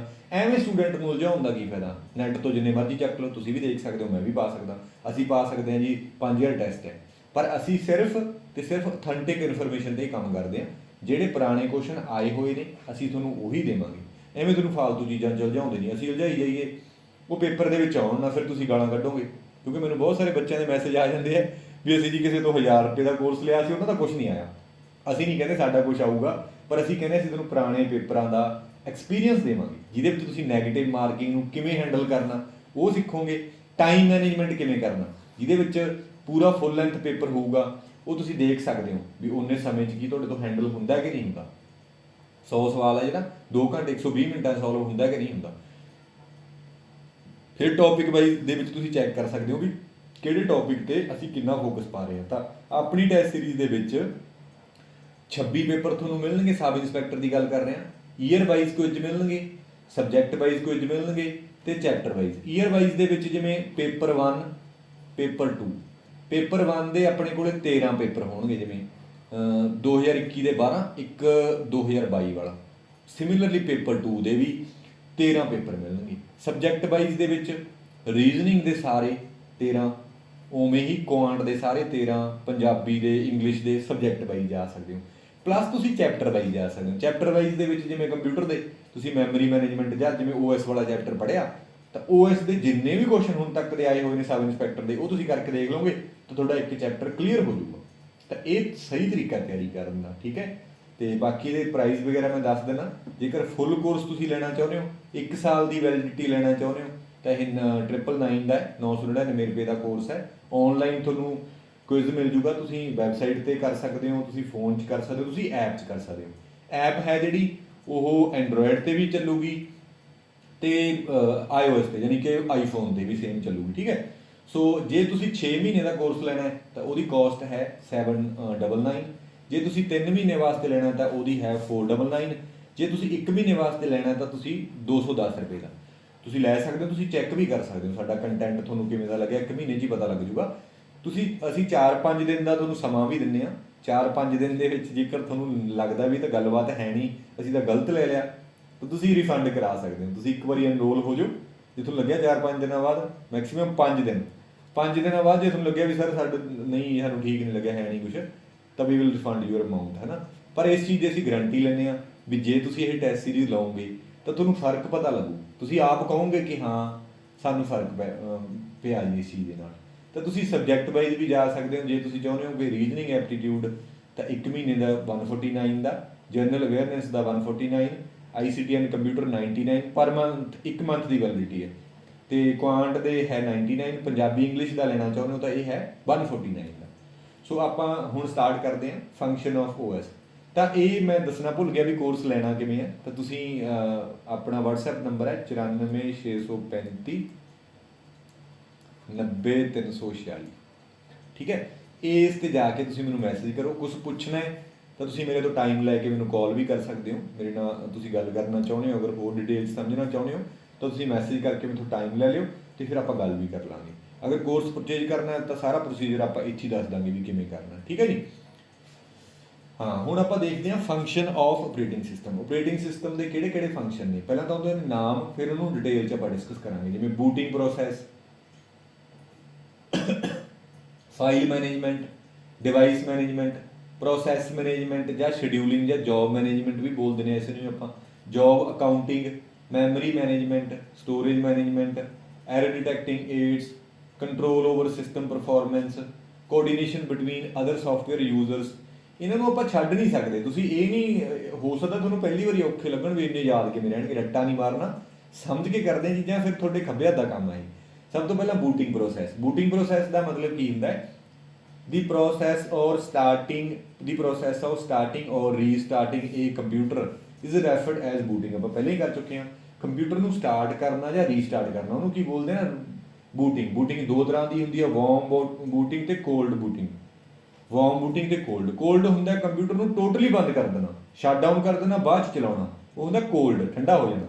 ਵਾਰਮ ਹੁੰਦਾ ਰੀਸਟਾਰਟ ਕਰ ਦੇਣਾ, ਵੀ ਬੰਦ ਨਹੀਂ ਹੋਣ ਤਾਂ ਨਾਲ ਦੀ ਨਾਲ ਹੀ ਰੀਸਟਾਰਟ ਕਰਤਾ, ਠੀਕ ਹੈ। ਇਹਨਾਂ ਸਾਰਿਆਂ ਦਾ ਇੰਚਾਰਜ ਕੌਣ ਦਾ? ਆਪਰੇਟਿੰਗ ਸਿਸਟਮ ਇਹਨਾਂ ਸਾਰੀਆਂ ਚੀਜ਼ਾਂ ਨੂੰ ਹੈਂਡਲ ਕਰਦਾ। ਓਬਵੀਅਸ ਹੈ ਇਹ ਆਪਰੇਟਿੰਗ ਸਿਸਟਮ ਦਾ ਹੀ ਫੰਕਸ਼ਨ ਹੈ, ਤਾਂ ਉਹ ਇੰਚਾਰਜ ਤਾਂ ਹੋਊਗਾ ਹੀ, ਹੈ ਨਾ। ਦੂਸਰਾ ਹੈ ਫਾਈਲ ਮੈਨੇਜਮੈਂਟ। ਆਪਾਂ ਨੂੰ ਪਤਾ ਵੀ ਕੰਪਿਊਟਰ ਦੇ ਵਿੱਚ ਬਹੁਤ ਸਾਰੀਆਂ ਫਾਈਲਾਂ ਨੇ, ਉਹਦੀ ਮੈਨੇਜਮੈਂਟ ਵੀ ਕੌਣ ਪ੍ਰੋਵਾਈਡ ਕਰਦਾ? ਆਪਰੇਟਿੰਗ ਸਿਸਟਮ ਦਾ। ਫਾਈਲਾਂ ਨੂੰ ਤੁਸੀਂ ਕ੍ਰੀਏਟ ਕਰ ਸਕਦੇ ਹੋ, creating a file, editing a file, updating a file, deletion of file, keep track of location and status of file ਦੀ ਲੋਕੇਸ਼ਨ ਕੀ ਹੈ ਤੇ ਉਹਦਾ ਸਟੇਟਸ ਕੀ ਹੈ, ਵੀ ਅਪਡੇਟ ਹੋਈ ਹੈ, ਮੋਡੀਫਾਈ ਹੋਈ ਹੈ ਕਿ ਨਹੀਂ। ਐਲੋਕੇਟਿੰਗ ਐਂਡ ਡੀ ਐਲੋਕੇਟਿੰਗ ਰਿਸੋਰਸਿਸ, ਠੀਕ ਹੈ, ਇਹ ਹੋ ਗਿਆ ਸਾਰਾ memory management, sorry file management, ਗਲਤ ਬੋਲਦਾ ਸੀ ਮੈਂ।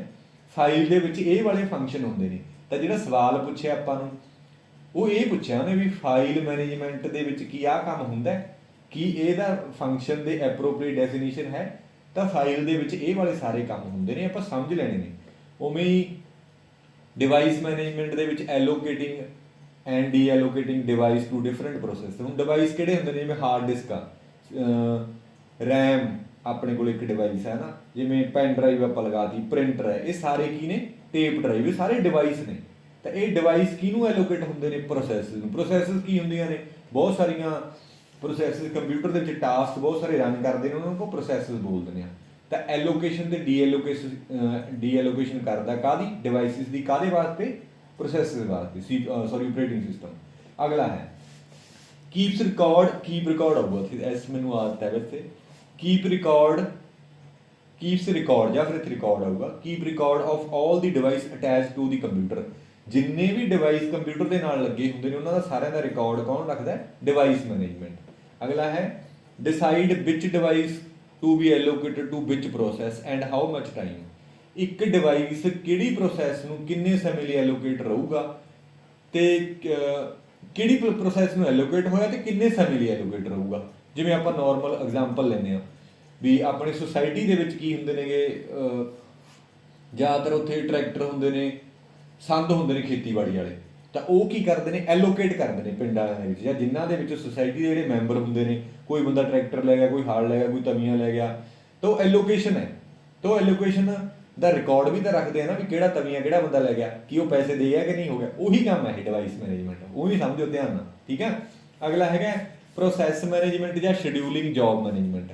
Allocation and deallocation the resource, ਇੱਕ ਪ੍ਰੋਸੈਸ ਨੂੰ ਕਿੰਨੇ ਰਿਸੋਰਸ ਐਲੋਕੇਟ ਹੋ ਰਹੇ ਨੇ ਇਹਦਾ ਵੀ ਰਿਕਾਰਡ ਰੱਖਣਾ। ਐਲੋਕੇਟਸ resource such that system does not run out of resource. ਤਾਂ ਆਪਾਂ ਰਿਸੋਰਸ ਨੂੰ ਇਸ ਤਰੀਕੇ ਦੇ ਨਾਲ ਐਲੋਕੇਟ ਕਰਨਾ ਵੀ ਆਪਾਂ ਇਹ ਨਾ ਕਹਿ ਦਈਏ ਵੀ ਸਾਡੇ ਕੋਲ ਤਾਂ ਹੈ ਹੀ ਨਹੀਂ ਕੁਛ, ਖਤਮ ਹੋ ਗਿਆ। ਹੁਣ ਜਿਵੇਂ ਇਹ ਕਹਿ ਲਓ ਦੋ ਰਿਸੋਰਸ ਨੇ, ਇੱਕ ਤਾਂ ਆਪਣੇ ਕੋਲ ਹੈਗਾ ਟਰੈਕਟਰ, ਇੱਕ ਆਪਣੇ ਕੋਲ ਹੈਗਾ ਕਲਟੀਵੇਟਰ, ਠੀਕ ਆ। ਹੁਣ ਇੱਕ ਬੰਦਾ ਆਇਆ, ਪਰਸਨ P1 ਆਇਆ, ਉਹਨੇ ਟਰੈਕਟਰ ਲੈ ਲਿਆ, ਕਹਿੰਦਾ ਮੈਂ ਟਰੈਕਟਰ ਲੈ ਕੇ ਜਾਊਂਗਾ ਤੇ ਨਾਲ ਮੈਂ ਕਲਟੀਵੇਟਰ ਵੀ ਲੈ ਕੇ ਜਾਊਂਗਾ। ਕਹਿੰਦਾ ਦੂਜਾ ਬੰਦਾ ਪਹਿਲਾਂ ਆਇਆ ਹੋਇਆ ਸੀ, ਉਹਨੇ ਇਸ਼ੂ ਕਰਾ ਲਏ ਕਲਟੀਵੇਟਰ, ਹੈਨਾ, ਤੇ ਕਹਿੰਦਾ ਮੈਨੂੰ ਇਹ ਡਾਕਟਰ ਲਾ ਲੈਣੇ, ਕਹਿੰਦਾ ਮੈਨੂੰ ਟਰੈਕਟਰ ਵੀ ਚਾਹੀਦਾ। ਆਹ ਬੰਦਾ ਕਹਿੰਦਾ ਮੇਰੇ ਕੋਲ ਟਰੈਕਟਰ ਹੈ, ਮੈਨੂੰ ਕਲਟੀਵੇਟਰ ਚਾਹੀਦੇ ਨੇ। ਹੁਣ ਨਾ ਤਾਂ ਜਿਹਦੇ ਕੋਲ ਟਰੈਕਟਰ ਉਹ ਕਹਿੰਦਾ ਮੈਂ ਟਰੈਕਟਰ ਨਹੀਂ ਛੱਡਦਾ, ਦੂਜਾ ਕਹਿੰਦਾ ਮੈਂ ਹਲ ਨਹੀਂ ਛੱਡਦਾ, ਕਲਟੀਵੇਟਰ ਨਹੀਂ ਛੱਡਦਾ। ਤਾਂ ਕੀ ਹੋ ਗਿਆ, ਉੱਥੇ 2 ਦਿਨ ਖੜੇ ਰਹਿਣ, 10 ਦਿਨ ਖੜੇ ਰਹਿਣ। ਹੁਣ ਟਰੈਕਟਰ ਤੇ ਕਲਟੀਵੇਟਰ ਨਾਲ ਕੰਮ ਨਹੀਂ ਹੁੰਦਾ। ਤੁਸੀਂ ਇਹ ਨਾ ਕਿਹੋ ਵੀ ਹੁਣ ਜਾ ਕੇ ਹਲ ਕਿਸੇ ਦੇ ਹੋਰ ਪਾ ਲਾਂਗੇ ਜਾਂ ਕਲਟੀਵੇਟਰ ਵਾਲਾ ਟਰੈਕਟਰ ਕਿਸੇ ਦਾ ਹੋਰ ਲਿਆ, ਨਹੀਂ। ਕੰਪਿਊਟਰ ਦੇ ਵਿੱਚ ਤਾਂ ਰਿਸੋਰਸ ਹੈ ਨਹੀਂ ਨਾ, ਆਪਾਂ ਉਹਦੇ ਨਾਲ ਰਿਲੇਟ ਕਰਾਂਗੇ। ਤਾਂ ਹੁਣ ਸਪੋਜ਼ ਕਰੋ ਇੱਕੋ ਹੀ ਟਰੈਕਟਰ ਆ ਪੂਰੇ ਪਿੰਡ 'ਚ, ਇੱਕੋ ਹੀ ਕਲਟੀਵੇਟਰ ਹੈ। ਹੁਣ ਇੱਕ ਬੰਦਾ ਕਹਿੰਦਾ ਮੈਂ ਨਾ ਟਰੈਕਟਰ ਛੱਡਾਂ, ਮੈਨੂੰ ਕਲਟੀਵੇਟਰ ਦਿਓ, ਕਹਿੰਦਾ ਮੈਂ ਕਲਟੀਵੇਟਰ ਨਹੀਂ ਛੱਡਦਾ ਤੇ ਮੈਨੂੰ ਕੀ ਦਿਓ, ਟਰੈਕਟਰ ਦਿਓ। ਤਾਂ ਇਹ ਜਦੋਂ ਸਿਚੁਏਸ਼ਨ ਆ ਜਾਂਦੀ ਹੈ ਇਹਨੂੰ ਅਸੀਂ ਬੋਲਦੇ ਹਾਂ ਡੈਡਲੌਕ। ਇਹਦੇ ਤੇ ਵੀ ਬਹੁਤ ਸਵਾਲ ਆਏ ਸੀ ਸਬ ਇੰਸਪੈਕਟਰ ਦੇ ਵਿੱਚ। ਤਾਂ ਡੈਡਲੌਕ ਇੱਕ ਐਵੇਂ ਦੀ ਸਿਚੁਏਸ਼ਨ ਹੈ ਜਿਹਦੇ ਵਿੱਚ ਇੱਕ ਬੰਦਾ ਇੱਕ ਰਿਸੋਰਸ ਨੂੰ, ਆਹ ਰਿਸੋਰਸ ਹੈ, ਇੱਕ ਰਿਸੋਰਸ ਨੂੰ ਫੜ ਕੇ ਰੱਖਦਾ ਹੈ ਤੇ ਦੂਜੇ ਰਿਸੋਰਸ ਦੀ ਡਿਮਾਂਡ ਕਰਦਾ। ਜਿਹੜੇ ਰਿਸੋਰਸ ਦੀ ਡਿਮਾਂਡ ਕਰ ਰਿਹਾ ਹੁੰਦਾ ਹੈ ਉਹ ਆਲਰੇਡੀ ਕਿਸੇ ਹੋਰ ਬੰਦੇ ਦੁਆਰਾ ਫੜਿਆ ਹੁੰਦਾ ਹੈ ਤੇ ਉਹ ਉਸ ਦੀ ਡਿਮਾਂਡ ਕਰ ਰਿਹਾ ਹੁੰਦਾ ਜਿਹੜਾ ਉਹਨੇ ਫੜਿਆ ਹੁੰਦਾ। ਤੇ ਇਹਨੂੰ ਡੈਡਲੌਕ ਬੋਲ ਦਿੰਦੇ ਨੇ। ਤਾਂ ਪ੍ਰੋਸੈਸ ਮੈਨੇਜਮੈਂਟ ਜਾਂ ਸ਼ਡਿਊਲਿੰਗ ਜਾਂ ਜੌਬ ਮੈਨੇਜਮੈਂਟ ਦੇ ਵਿੱਚ ਇਹ ਹੁੰਦਾ ਹੈ ਕਿ ਅਸੀਂ ਅਵੋਇਡ ਕਰਦੇ ਹਾਂ ਵੀ ਡੈਡਲੌਕ ਨਾ ਆਵੇ ਕਿਸੇ ਤਰੀਕੇ ਨਾਲ, ਠੀਕ ਹੈ ਜੀ। ਸੋ ਇਹ ਮੇਨ ਕੰਮ ਆਪਾਂ ਪੜਾਂਗੇ, ਡੈਡਲੌਕ ਵੀ ਲੈਵਲ 3 'ਚ ਕਰਾਉਂਗਾ, ਉੱਥੇ ਪਾਵਾਂਗੇ ਪੜ੍ਹਾ ਕੇ ਆਪਾਂ ਡੈਡਲੌਕ ਦੇ, ਠੀਕ ਹੈ। Allocate resource such that system does not go out of resource, system out of resource ਦੇ ਵਿੱਚ ਨਾ ਜਾਵੇ, ਇਸ ਤਰੀਕੇ ਨਾਲ ਐਲੋਕੇਸ਼ਨ ਕਰੋ। Offering mechanism for process synchronization. ਦੇਖੋ ਪ੍ਰੋਸੈਸ ਸਿੰਕਰੋਨਾਈਜੇਸ਼ਨ ਦਾ ਮਤਲਬ ਕੀ ਹੁੰਦਾ ਵੀ ਜਿਵੇਂ ਆਪਾਂ ਕਹਿ ਦਈਏ ਆਪਣਾ ਬੈਂਕ ਅਕਾਊਂਟ ਹੈ, ਅਕਾਊਂਟ ਹੈ ਆਪਣਾ, ਅਕਾਊਂਟ ਦੇ ਵਿੱਚ 5000 ਆ।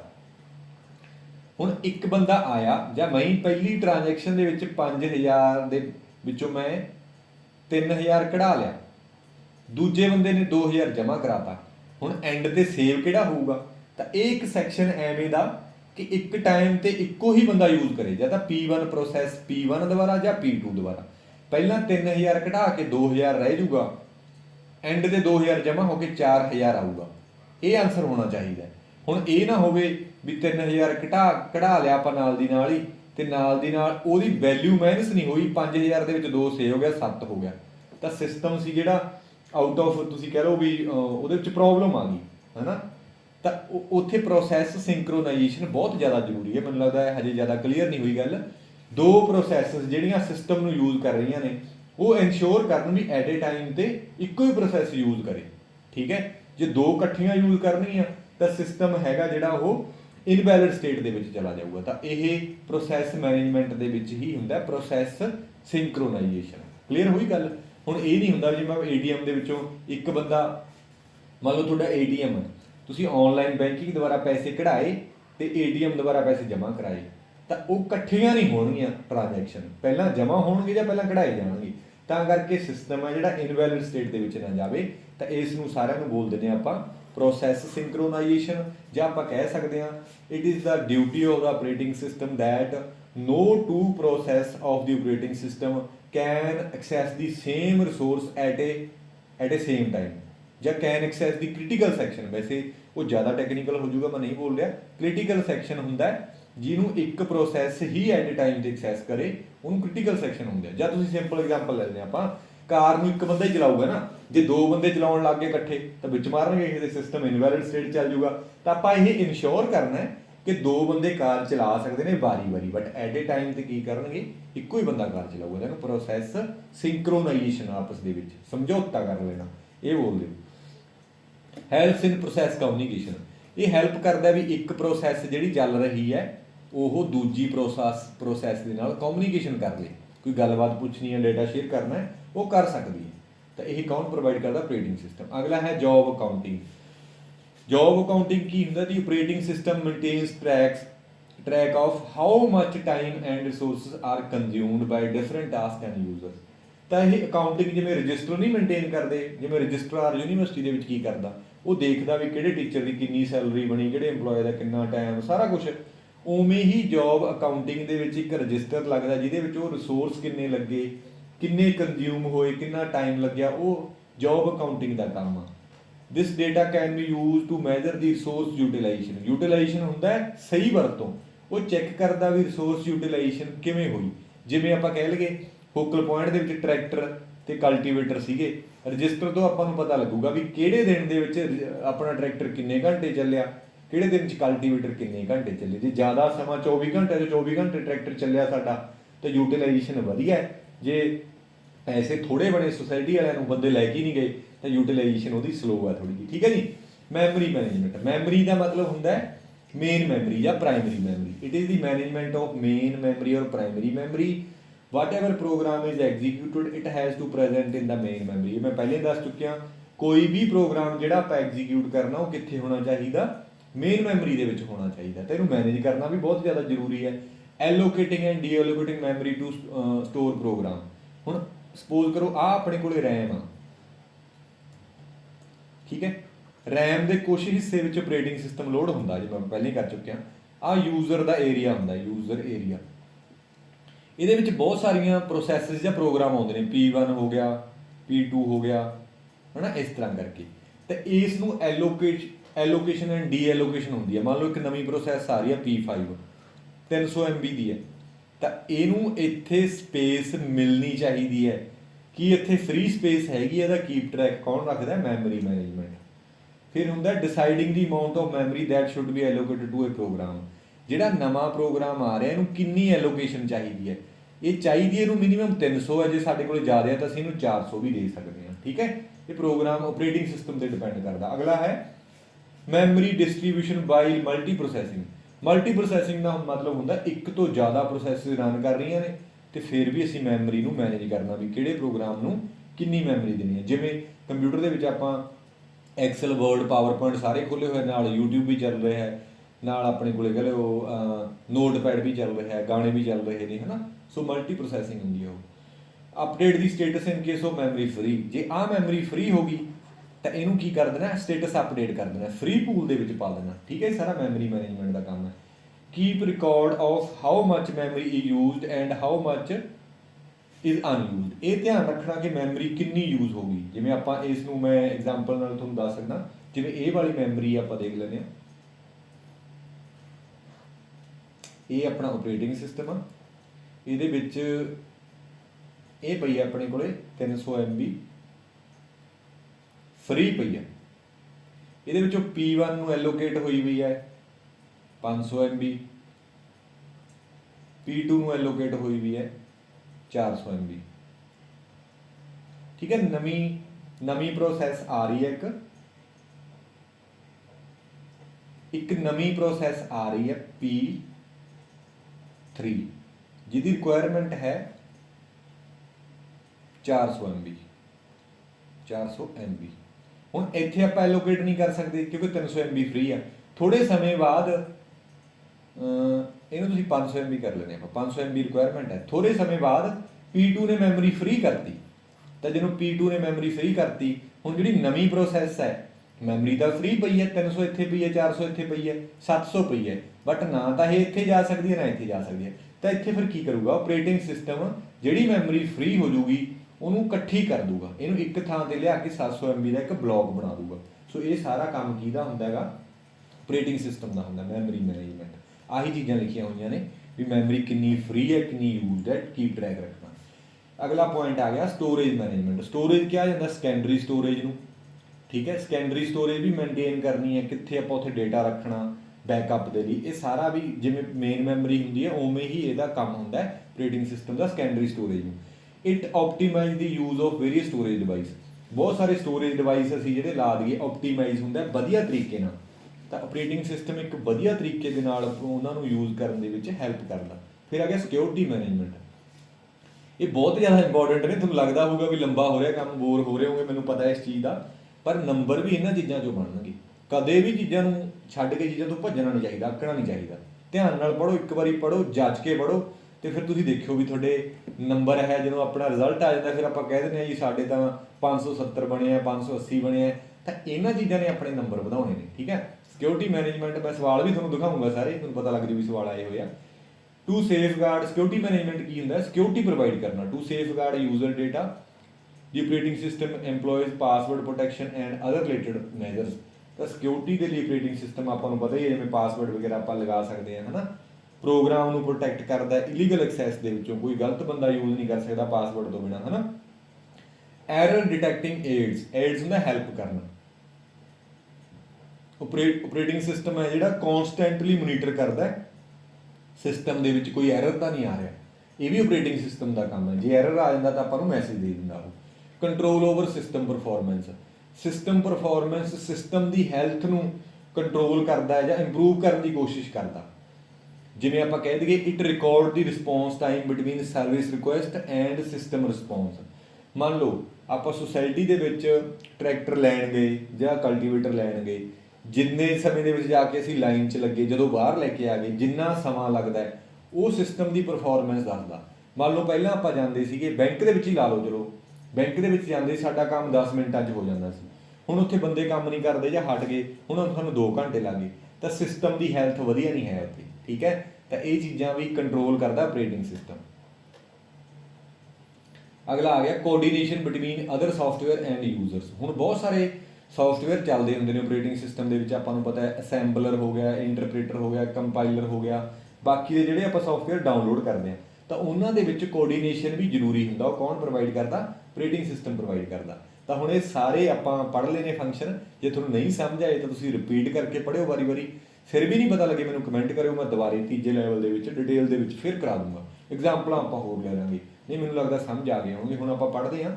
ਕਰੈਕਟ ਪੁੱਛਿਆ ਮੈਮਰੀ ਮੈਨੇਜਮੈਂਟ, ਕਹਿੰਦਾ ਮੈਮਰੀ ਮੈਨੇਜਮੈਂਟ ਐਲੋਕੇਟਸ ਐਂਡ ਡੀਐਲੋਕੇਟਸ, ਬਿਲਕੁਲ ਠੀਕ ਆ, ਆਪਾਂ ਹੁਣੀ ਪੜ੍ਹਿਆ। ਫਾਈਲ ਮੈਨੇਜਮੈਂਟ ਦੇ ਵਿੱਚ ਫਾਈਲ ਰਿਟਰੀਵਲ ਐਂਡ ਸ਼ੇਅਰਿੰਗ, ਫਾਈਲ ਨੂੰ ਐਕਸੈਸ ਕਰਨਾ, ਉਹਨੂੰ ਰਿਟਰੀਵ ਕਰਨਾ ਬੋਲਦੇ ਨੇ ਆ, ਦੂਜਿਆਂ ਦੇ ਨਾਲ ਸ਼ੇਅਰ ਕਰਨਾ। ਜਿਵੇਂ ਆਪਾਂ ਗੂਗਲ ਡਰਾਈਵ ਦੇ ਵਿੱਚ ਇੱਕ ਦੂਜੇ ਨਾਲ ਸ਼ੇਅਰ ਕਰ ਸਕਦੇ ਹਾਂ ਫਾਈਲਾਂ, ਉਵੇਂ ਹੀ ਆਪਰੇਟਿੰਗ ਸਿਸਟਮ ਦਾ ਫੰਕਸ਼ਨ ਜਿਹੜਾ ਫਾਈਲ ਮੈਨੇਜਮੈਂਟ ਹੈ ਉਹ ਰਿਟਰੀਵਲ ਤੇ ਸ਼ੇਅਰਿੰਗ ਪ੍ਰੋਵਾਈਡ ਕਰਦਾ।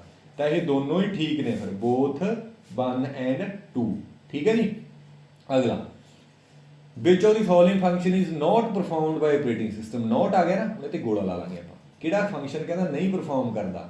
ਦੇਖੋ ਮੈਮਰੀ ਮੈਨੇਜਮੈਂਟ ਕਰਦਾ, ਹੁਣੀ ਪੜ੍ਹ ਕੇ ਆਏ ਆ, ਪ੍ਰੋਸੈਸ ਮੈਨੇਜਮੈਂਟ ਵੀ ਕਰਦਾ, ਵੀ ਹੁਣੀ ਪੜ੍ਹ ਕੇ ਆਏ ਆ, फाइल एंड डिस्क मैनेजमेंट भी पढ़ के आए हाँ। Interpreting source to machine code ये काम नहीं करता। सोर्स टू मशीन कोड किहदा काम सी? ट्रांसलेटर का। ਤੇ ਟਰਾਂਸਲੇਟਰ ਆਪਾਂ ਪੜ੍ਹੇ ਸੀ ਕਿਹੜੇ ਤਰ੍ਹਾਂ ਦੇ ਹੁੰਦੇ ਨੇ, ਕਿਹੜੇ ਟਾਈਪ ਦੇ ਹੁੰਦੇ ਨੇ, ਕੰਪਾਈਲਰ, ਇੰਟਰਪ੍ਰੀਟਰ ਤੇ ਅਸੈਂਬਲਰ। ਸੋ ਉਹਦਾ ਕੰਮ ਸੀ, ਠੀਕ ਹੈ ਜੀ। ਸੋ ਫਿਰ ਇਹਦਾ ਇਹ ਆਪਾਂ ਆਲਰੇਡੀ ਪੜ੍ਹ ਚੁੱਕੇ ਹਾਂ। ਤਾਂ ਇਹਦਾ ਫਿਰ ਆਨਸਰ ਜਿਹੜਾ ਤੀਸਰਾ। ਅਗਲਾ ਸਵਾਲ ਹੈ, ਵਿਚ of the following is an open source operating system. ਕਹਿੰਦਾ ਹੇਠ ਲਿਖਿਆਂ ਚੋਂ ਕਿਹੜਾ ਓਪਨ ਸੋਰਸ ਆਪਰੇਟਿੰਗ ਸਿਸਟਮ ਹੈ। ਇਹ ਵੀ ਆਪਾਂ ਥਿਊਰੀ ਚੰਗੀ ਤਰ੍ਹਾਂ ਪੜ੍ਹੀ ਹੈ ਵੀ ਕਿਹੜਾ ਓਪਨ ਸੋਰਸ ਹੈ ਕਿਹੜਾ ਨਹੀਂ ਹੈ, ਉਹੀ ਤੁਸੀਂ ਦੁਬਾਰਾ ਦੇਖ ਸਕਦੇ ਹੋ। iOS ਵਿੰਡੋ NT, ਸੌਰੀ ਪਹਿਲਾਂ ਆਪਾਂ ਇਹ ਸਮਝਦੇ ਹਾਂ ਕਿਹੜਾ ਹੈਗਾ, ਨੋਟ ਨਹੀਂ ਹੈਗਾ ਇੱਥੇ, ਐਨ ਓਪਨ ਸੋਰਸ। ਓਪਨ ਸੋਰਸ ਲਾਈਨਕਸ ਹੀ ਹੈ, ਵਿੰਡੋ ਨਹੀਂ ਹੈਗਾ, iOS ਵੀ ਨਹੀਂ ਹੈ ਤੇ ਯੂਨਿਕਸ ਵੀ ਨਹੀਂ ਹੈ। ਤਾਂ ਇਹਦਾ ਡੀ ਆਨਸਰ ਹੈ ਚੌਥਾ, ਠੀਕ ਹੈ। ਅੱਗੇ ਆ ਗਿਆ, what is the full form of RTO। RTO ਹੁੰਦਾ ਰੀਅਲ ਟਾਈਮ ਆਪਰੇਟਿੰਗ ਸਿਸਟਮ। ਇਹ ਦੋ ਟਾਈਪ ਦਾ ਹੁੰਦਾ, soft real time operating system, hard real time. ਇਹਦੇ ਤੇ ਵੀ ਸਵਾਲ ਆਏ ਹੋਏ ਨੇ, ਇਹ ਆਪਾਂ ਕਰਾਂਗੇ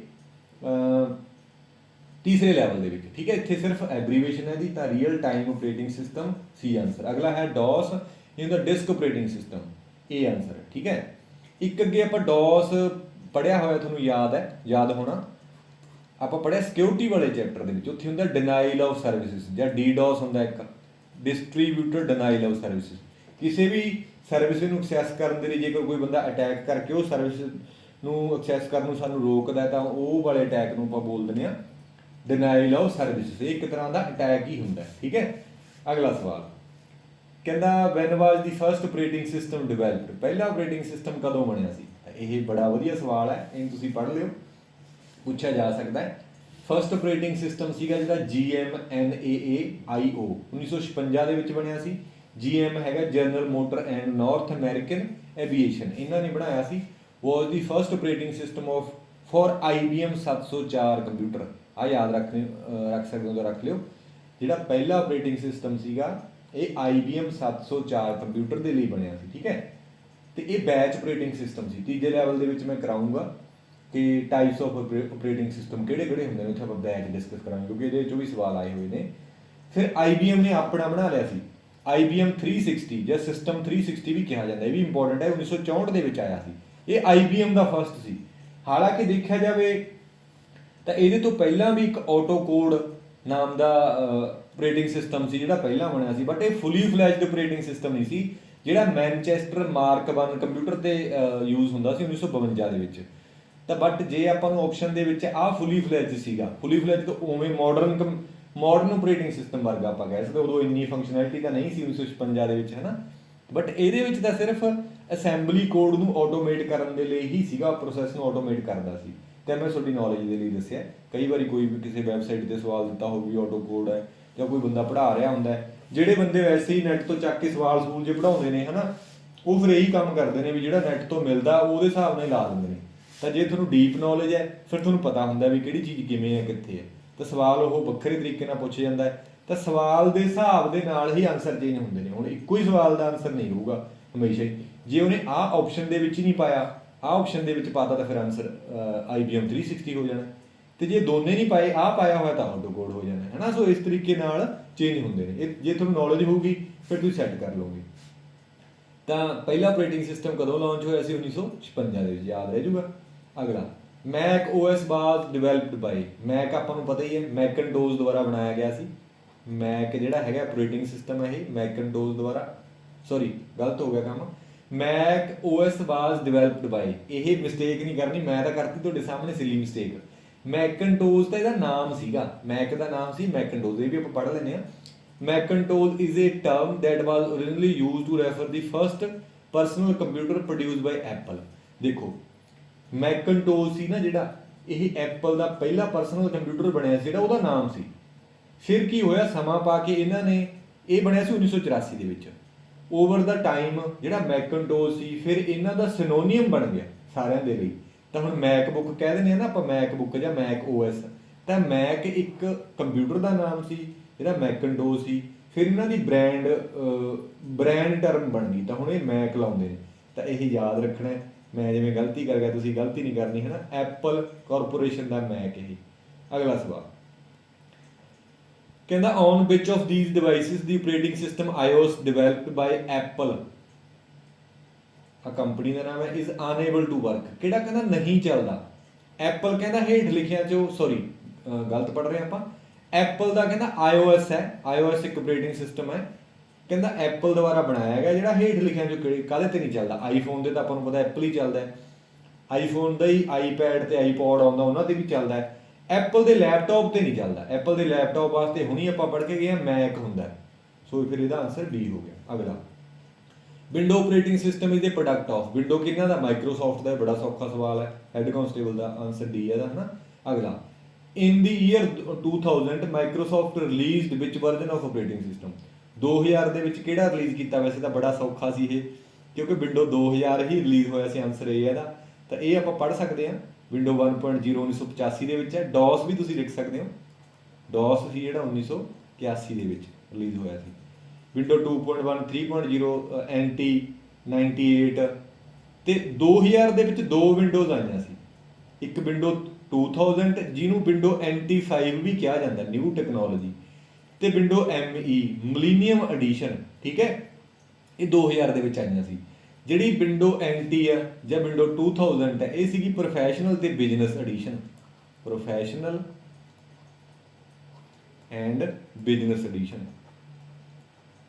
ਤੇ ਜਿਹੜਾ ਮਿਲੀਨੀਅਮ ਸੀ ਇਹ ਸੀਗਾ ਹੋਮ ਯੂਜ਼ਰ ਵਾਸਤੇ, ਠੀਕ ਹੈ। ਹੋਮ ਯੂਜ਼ਰ ਨੇ ਤਾਂ ਬੇਸਿਕ ਜਿਹੀ ਕੰਮ ਕਰਨਾ ਹੁੰਦਾ, ਤਾਂ ਇਹਦਾ ਕਈ ਵਾਰੀ ਡਿਫਰੈਂਸ ਪੁੱਛਿਆ ਜਾ ਸਕਦਾ ਹੈ। ਵਿਸਟਾ 7 8 8.1 10 11 2021 ਦੇ ਵਿੱਚ ਵਿੰਡੋ 11 ਆਈ ਹੈ, ਠੀਕ ਹੈ ਜੀ, ਧਿਆਨ ਰੱਖਣਾ ਇਸ ਚੀਜ਼ ਦਾ। ਤਾਂ ਇਹਦਾ ਫਿਰ ਇਹ ਆਨਸਰ। ਅਗਲਾ ਸਵਾਲ, ਵਿਚ of the following is not function of operating system, ਕਹਿੰਦਾ ਹੇਠ ਲਿਖਿਆ ਜੋ ਆਪਰੇਟਿੰਗ ਸਿਸਟਮ ਦਾ ਫੰਕਸ਼ਨ ਕਿਹੜਾ ਨਹੀਂ ਹੈਗਾ।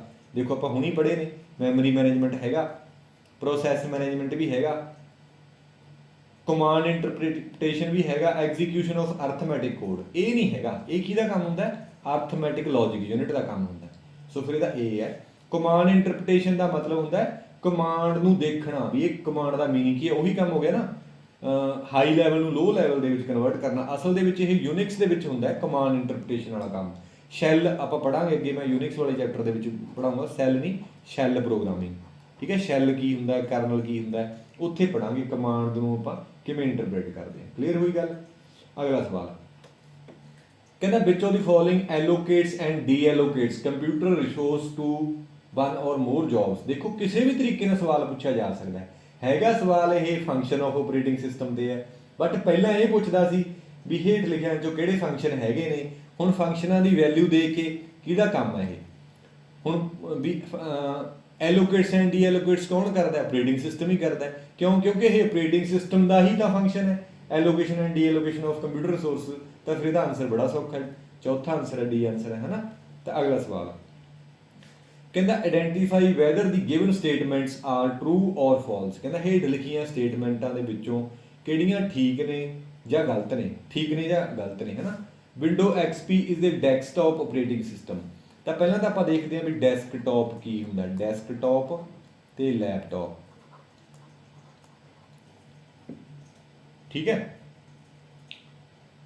ਜਿਹੜਾ ਆਪਣਾ ਕੰਪਿਊਟਰ ਹੁੰਦਾ ਉਹ ਹੁੰਦਾ ਡੈਸਕਟਾਪ, ਤੇ ਦੋਨੋਂ ਹੀ ਇਹ PC ਹੁੰਦੇ ਨੇ, ਇਹ ਭੁਲੇਖਾ ਨਹੀਂ ਖਾਣਾ, ਦੋਨੋਂ ਹੀ PC ਨੇ। PC ਦਾ ਮਤਲਬ ਹੁੰਦਾ personal computer, personal computer laptop ਵੀ ਹੁੰਦਾ, ਪਰਸਨਲ ਕੰਪਿਊਟਰ ਡੈਸਕਟਾਪ ਵੀ ਹੁੰਦਾ। ਤਾਂ ਡੈਸਕਟਾਪ ਕੰਪਿਊਟਰ ਨੂੰ ਕਿਹਾ ਜਾਂਦਾ, ਲੈਪਟਾਪ ਤੁਹਾਨੂੰ ਪਤਾ ਹੀ ਹੈ ਕਿਹਨੂੰ ਕਿਹਾ ਜਾਂਦਾ, ਠੀਕ ਹੈ। ਕਹਿੰਦਾ window XP is a desktop operating system. ਹੁਣ ਦੂਸਰਾ ਪੜ੍ਹ ਲੈਂਦੇ, Red Hat Linux is a server operating system.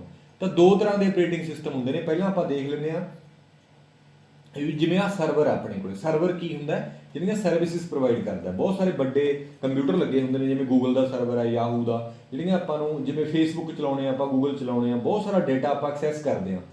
ਹੁਣ ਫੇਸਬੁੱਕ ਤੇ ਦੇਖ ਲਓ ਕਿੰਨੇ ਨੰਬਰ ਆਫ ਯੂਜ਼ਰ ਨੇ, ਉਹ ਨੰਬਰ ਆਫ ਯੂਜ਼ਰ ਨੂੰ ਰਿਕੁਐਸਟ ਪ੍ਰੋਵਾਈਡ ਕਰਨ ਦੇ ਲਈ ਆਪਣੇ ਕੋਲੇ ਕੀ ਹੁੰਦੇ ਨੇ, ਵੱਡੇ ਵੱਡੇ ਸਰਵਰ ਹੁੰਦੇ ਨੇ। ਤਾਂ ਸਰਵਰ ਤੇ ਆਪਰੇਟਿੰਗ ਸਿਸਟਮ ਹੋਰ ਚੱਲੂਗਾ, ਜਿਹੜੇ ਸਾਡੇ ਪਰਸਨਲ ਕੰਪਿਊਟਰ ਨੇ, ਡੈਸਕਟਾਪ ਕੰਪਿਊਟਰ ਨੇ ਜਾਂ ਲੈਪਟਾਪ ਨੇ, ਉਹਨਾਂ ਤੇ ਆਪਰੇਟਿੰਗ ਸਿਸਟਮ ਹੋਰ ਚੱਲੂਗਾ। ਤਾਂ ਉਹੀ ਪੁੱਛਦਾ ਉਹ, ਕਹਿੰਦਾ ਵੀ ਵਿੰਡੋ XP ਹੈ ਜਿਹੜਾ, ਕੀ ਕਹਿੰਦਾ ਇਹ ਡੈਸਕਟਾਪ ਆਪਰੇਟਿੰਗ ਸਿਸਟਮ ਹੈ ਜਾਂ ਰੈਡ ਹੈਟ ਲਿਨਕਸ ਹੈ, ਕੀ ਸਰਵਰ ਆਪਰੇਟਿੰਗ ਸਿਸਟਮ ਹੈ। ਤਾਂ ਪਹਿਲਾਂ ਇਹਨਾਂ ਦੀ ਆਪਾਂ ਨੂੰ ਲਿਸਟ ਪਤਾ ਹੋਣੀ ਚਾਹੀਦੀ ਹੈ, ਕਿਹੜੇ ਕਿਹੜੇ ਡੈਸਕਟਾਪ ਆਪਰੇਟਿੰਗ ਸਿਸਟਮ ਨੇ। ਇਹ ਜ਼ਰੂਰੀ ਨਹੀਂ ਹੈਗਾ ਵੀ ਜਿਹੜਾ ਜਿਵੇਂ ਵਿੰਡੋ ਡੈਸਕਟਾਪ ਹੈ ਤੇ ਇਹ ਸਰਵਰ ਹੋ ਨਹੀਂ ਸਕਦਾ। ਇੱਕ ਸਰਵਰ ਹੈ ਜਿਹੜਾ ਉਹ ਡੈਸਕਟਾਪ ਵੀ ਹੋ ਸਕਦਾ, ਲੈਪਟਾਪ ਵੀ ਹੋ ਸਕਦਾ, ਡਿਪੈਂਡ ਕਰਦਾ ਹੈ ਕੰਪਨੀ ਦੇ ਬਣਾਉਣ ਵਾਲੇ ਤੇ। ਜਿਵੇਂ ਡੈਸਕਟਾਪ ਦੇ ਵਿੱਚ window, Linux, Ubuntu, Mac, Fedora, Solaris, free BSD, Chrome OS, CentOS, ਇਹ ਸਾਰੇ ਕੀ ਨੇ? ਡੈਸਕਟਾਪ ਆਪਰੇਟਿੰਗ ਸਿਸਟਮ ਨੇ। ਸਰਵਰ ਕਿਹੜੇ ਹੁੰਦੇ ਨੇ ਮੈਂ ਤੁਹਾਨੂੰ ਆਲਰੇਡੀ ਦੱਸ ਚੁੱਕਿਆ ਵੀ ਡੇਟਾਬੇਸ ਪ੍ਰੋਵਾਈਡ ਕਰਦੇ ਨੇ, ਹਨਾ। ਸਰਵਰ ਆਪਰੇਟਿੰਗ ਸਿਸਟਮ ਕਿਹੜੇ ਨੇ? ਵਿੰਡੋ ਵੀ ਸਰਵਰ ਪ੍ਰੋਵਾਈਡ ਕਰਦਾ, ਲਿਨਕਸ ਕਰਦਾ, ਰੈਡ ਹੈਟ, ਜਿਹਨੂੰ ਰੈਲ ਵੀ ਕਿਹਾ ਜਾਂਦਾ, ਐਬਰੀਵੇਸ਼ਨ ਪੁੱਛ ਸਕਦਾ, Red Hat Enterprise Linux, Unix, NetWare, Mac OS server, free VDS, ਇਹ ਸਾਰੇ ਕੀ ਨੇ? ਸਰਵਰ ਆਪਰੇਟਿੰਗ ਸਿਸਟਮ ਨੇ। ਕੁਝ ਪਪੂਲਰ ਲਿਨਕਸ ਦੇ ਸਰਵਰ ਡਿਸਟ੍ਰੀਬਿਊਸ਼ਨ ਨੇ, ਲਿਨਕਸ ਦੇ ਵਿੱਚ ਹੀ ਸਰਵਰ ਨੇ ਬਹੁਤ ਸਾਰੇ, ਜਿਵੇਂ ਉਬੰਟੂ ਹੋ ਗਿਆ, ਡੇਬੀਅਨ ਹੋ ਗਿਆ, ਫਿਡੋਰਾ, ਇਹ ਨਾ ਫਲੇਵਰ ਨੇ। ਜਿਵੇਂ ਆਈਸਕ੍ਰੀਮ ਦੇ ਬਹੁਤ ਸਾਰੇ ਫਲੇਵਰ ਹੁੰਦੇ ਨੇ, ਉਵੇਂ ਹੀ ਇਹ ਫਲੇਵਰ ਨੇ। ਫਿਡੋਰਾ, ਓਪਨਸੂਜ਼, ਲੀਪਸੂਜ਼, ਲਿਨਕਸ ਐਂਟਰਪ੍ਰਾਈਜ਼ ਸਰਵਰ, ਆਰਕ ਲਿਨਕਸ, ਠੀਕ ਹੈ। ਇਹ ਯਾਦ ਕਰ ਲਿਓ, ਸਕਰੀਨਸ਼ਾਟ ਲੈ ਲਿਓ। ਤਾਂ ਵਿੰਡੋ XP ਜਿਹੜਾ ਹੈ ਡੈਸਕਟਾਪ ਵੀ ਹੈ ਤੇ ਰੈਡ ਹੈਟ ਸਰਵਰ ਵੀ ਹੈ। ਤਾਂ ਫਿਰ ਇਹ ਕੀ ਕਹਿ ਸਕਦੇ ਆਪਾਂ? ਦੋਨੋਂ ਹੀ ਚੀਜ਼ਾਂ ਠੀਕ ਨੇ। ਸੋ ਇਹ ਸੀਗੇ ਇਸ ਵੀਡੀਓ ਦੇ ਵਿੱਚ ਆਪਾਂ ਦੇਖੇ ਨੇ ਲੈਵਲ 2 ਮੀਡੀਅਮ ਦੇ ਕੁਐਸਚਨ। ਤਾਂ ਹੁਣ ਬਾਕੀ ਤੁਹਾਡਾ ਕੰਮ ਹੈ ਕਿ ਵੀਡੀਓ ਨੂੰ ਜ਼ਿਆਦਾ ਤੋਂ ਜ਼ਿਆਦਾ ਸ਼ੇਅਰ ਕਰੋ, ਕਮੈਂਟ ਵੀ ਜ਼ਰੂਰ ਕਰਿਆ ਕਰੋ। ਕੁਝ ਪੁੱਛਣਾ ਹੈ, ਕੋਈ ਡਾਊਟ ਹੈ, ਤੁਸੀਂ ਮੈਸੇਜ ਕਰਕੇ ਮੈਨੂੰ ਪੁੱਛ ਸਕਦੇ ਹੋ। ਤੇ ਇਸ ਤੋਂ ਬਿਨਾਂ ਕੋਰਸ ਬਾਰੇ ਅਗਰ ਤੁਸੀਂ ਜਾਣਨਾ ਚਾਹੁੰਦੇ ਹੋ ਤਾਂ ਮੈਂ ਤੁਹਾਨੂੰ ਨੰਬਰ ਦੱਸਿਆ 94635 90346, 94635 90346। ਇਹਦੇ ਤੇ ਜਾ ਕੇ ਤੁਸੀਂ ਪ੍ਰੀਵੀਅਸ ਈਅਰ ਕੁਐਸਚਨ ਲੈ ਸਕਦੇ ਹੋ ਤੇ ਤੁਸੀਂ ਆਪਦੇ ਦੋਸਤਾਂ ਮਿੱਤਰਾਂ ਨੂੰ ਵੀ ਦੱਸੋ ਤੇ ਉਹਨਾਂ ਨੂੰ ਵੀ ਜ਼ਿਆਦਾ ਤੋਂ ਜ਼ਿਆਦਾ ਫਾਇਦਾ ਹੋਵੇ।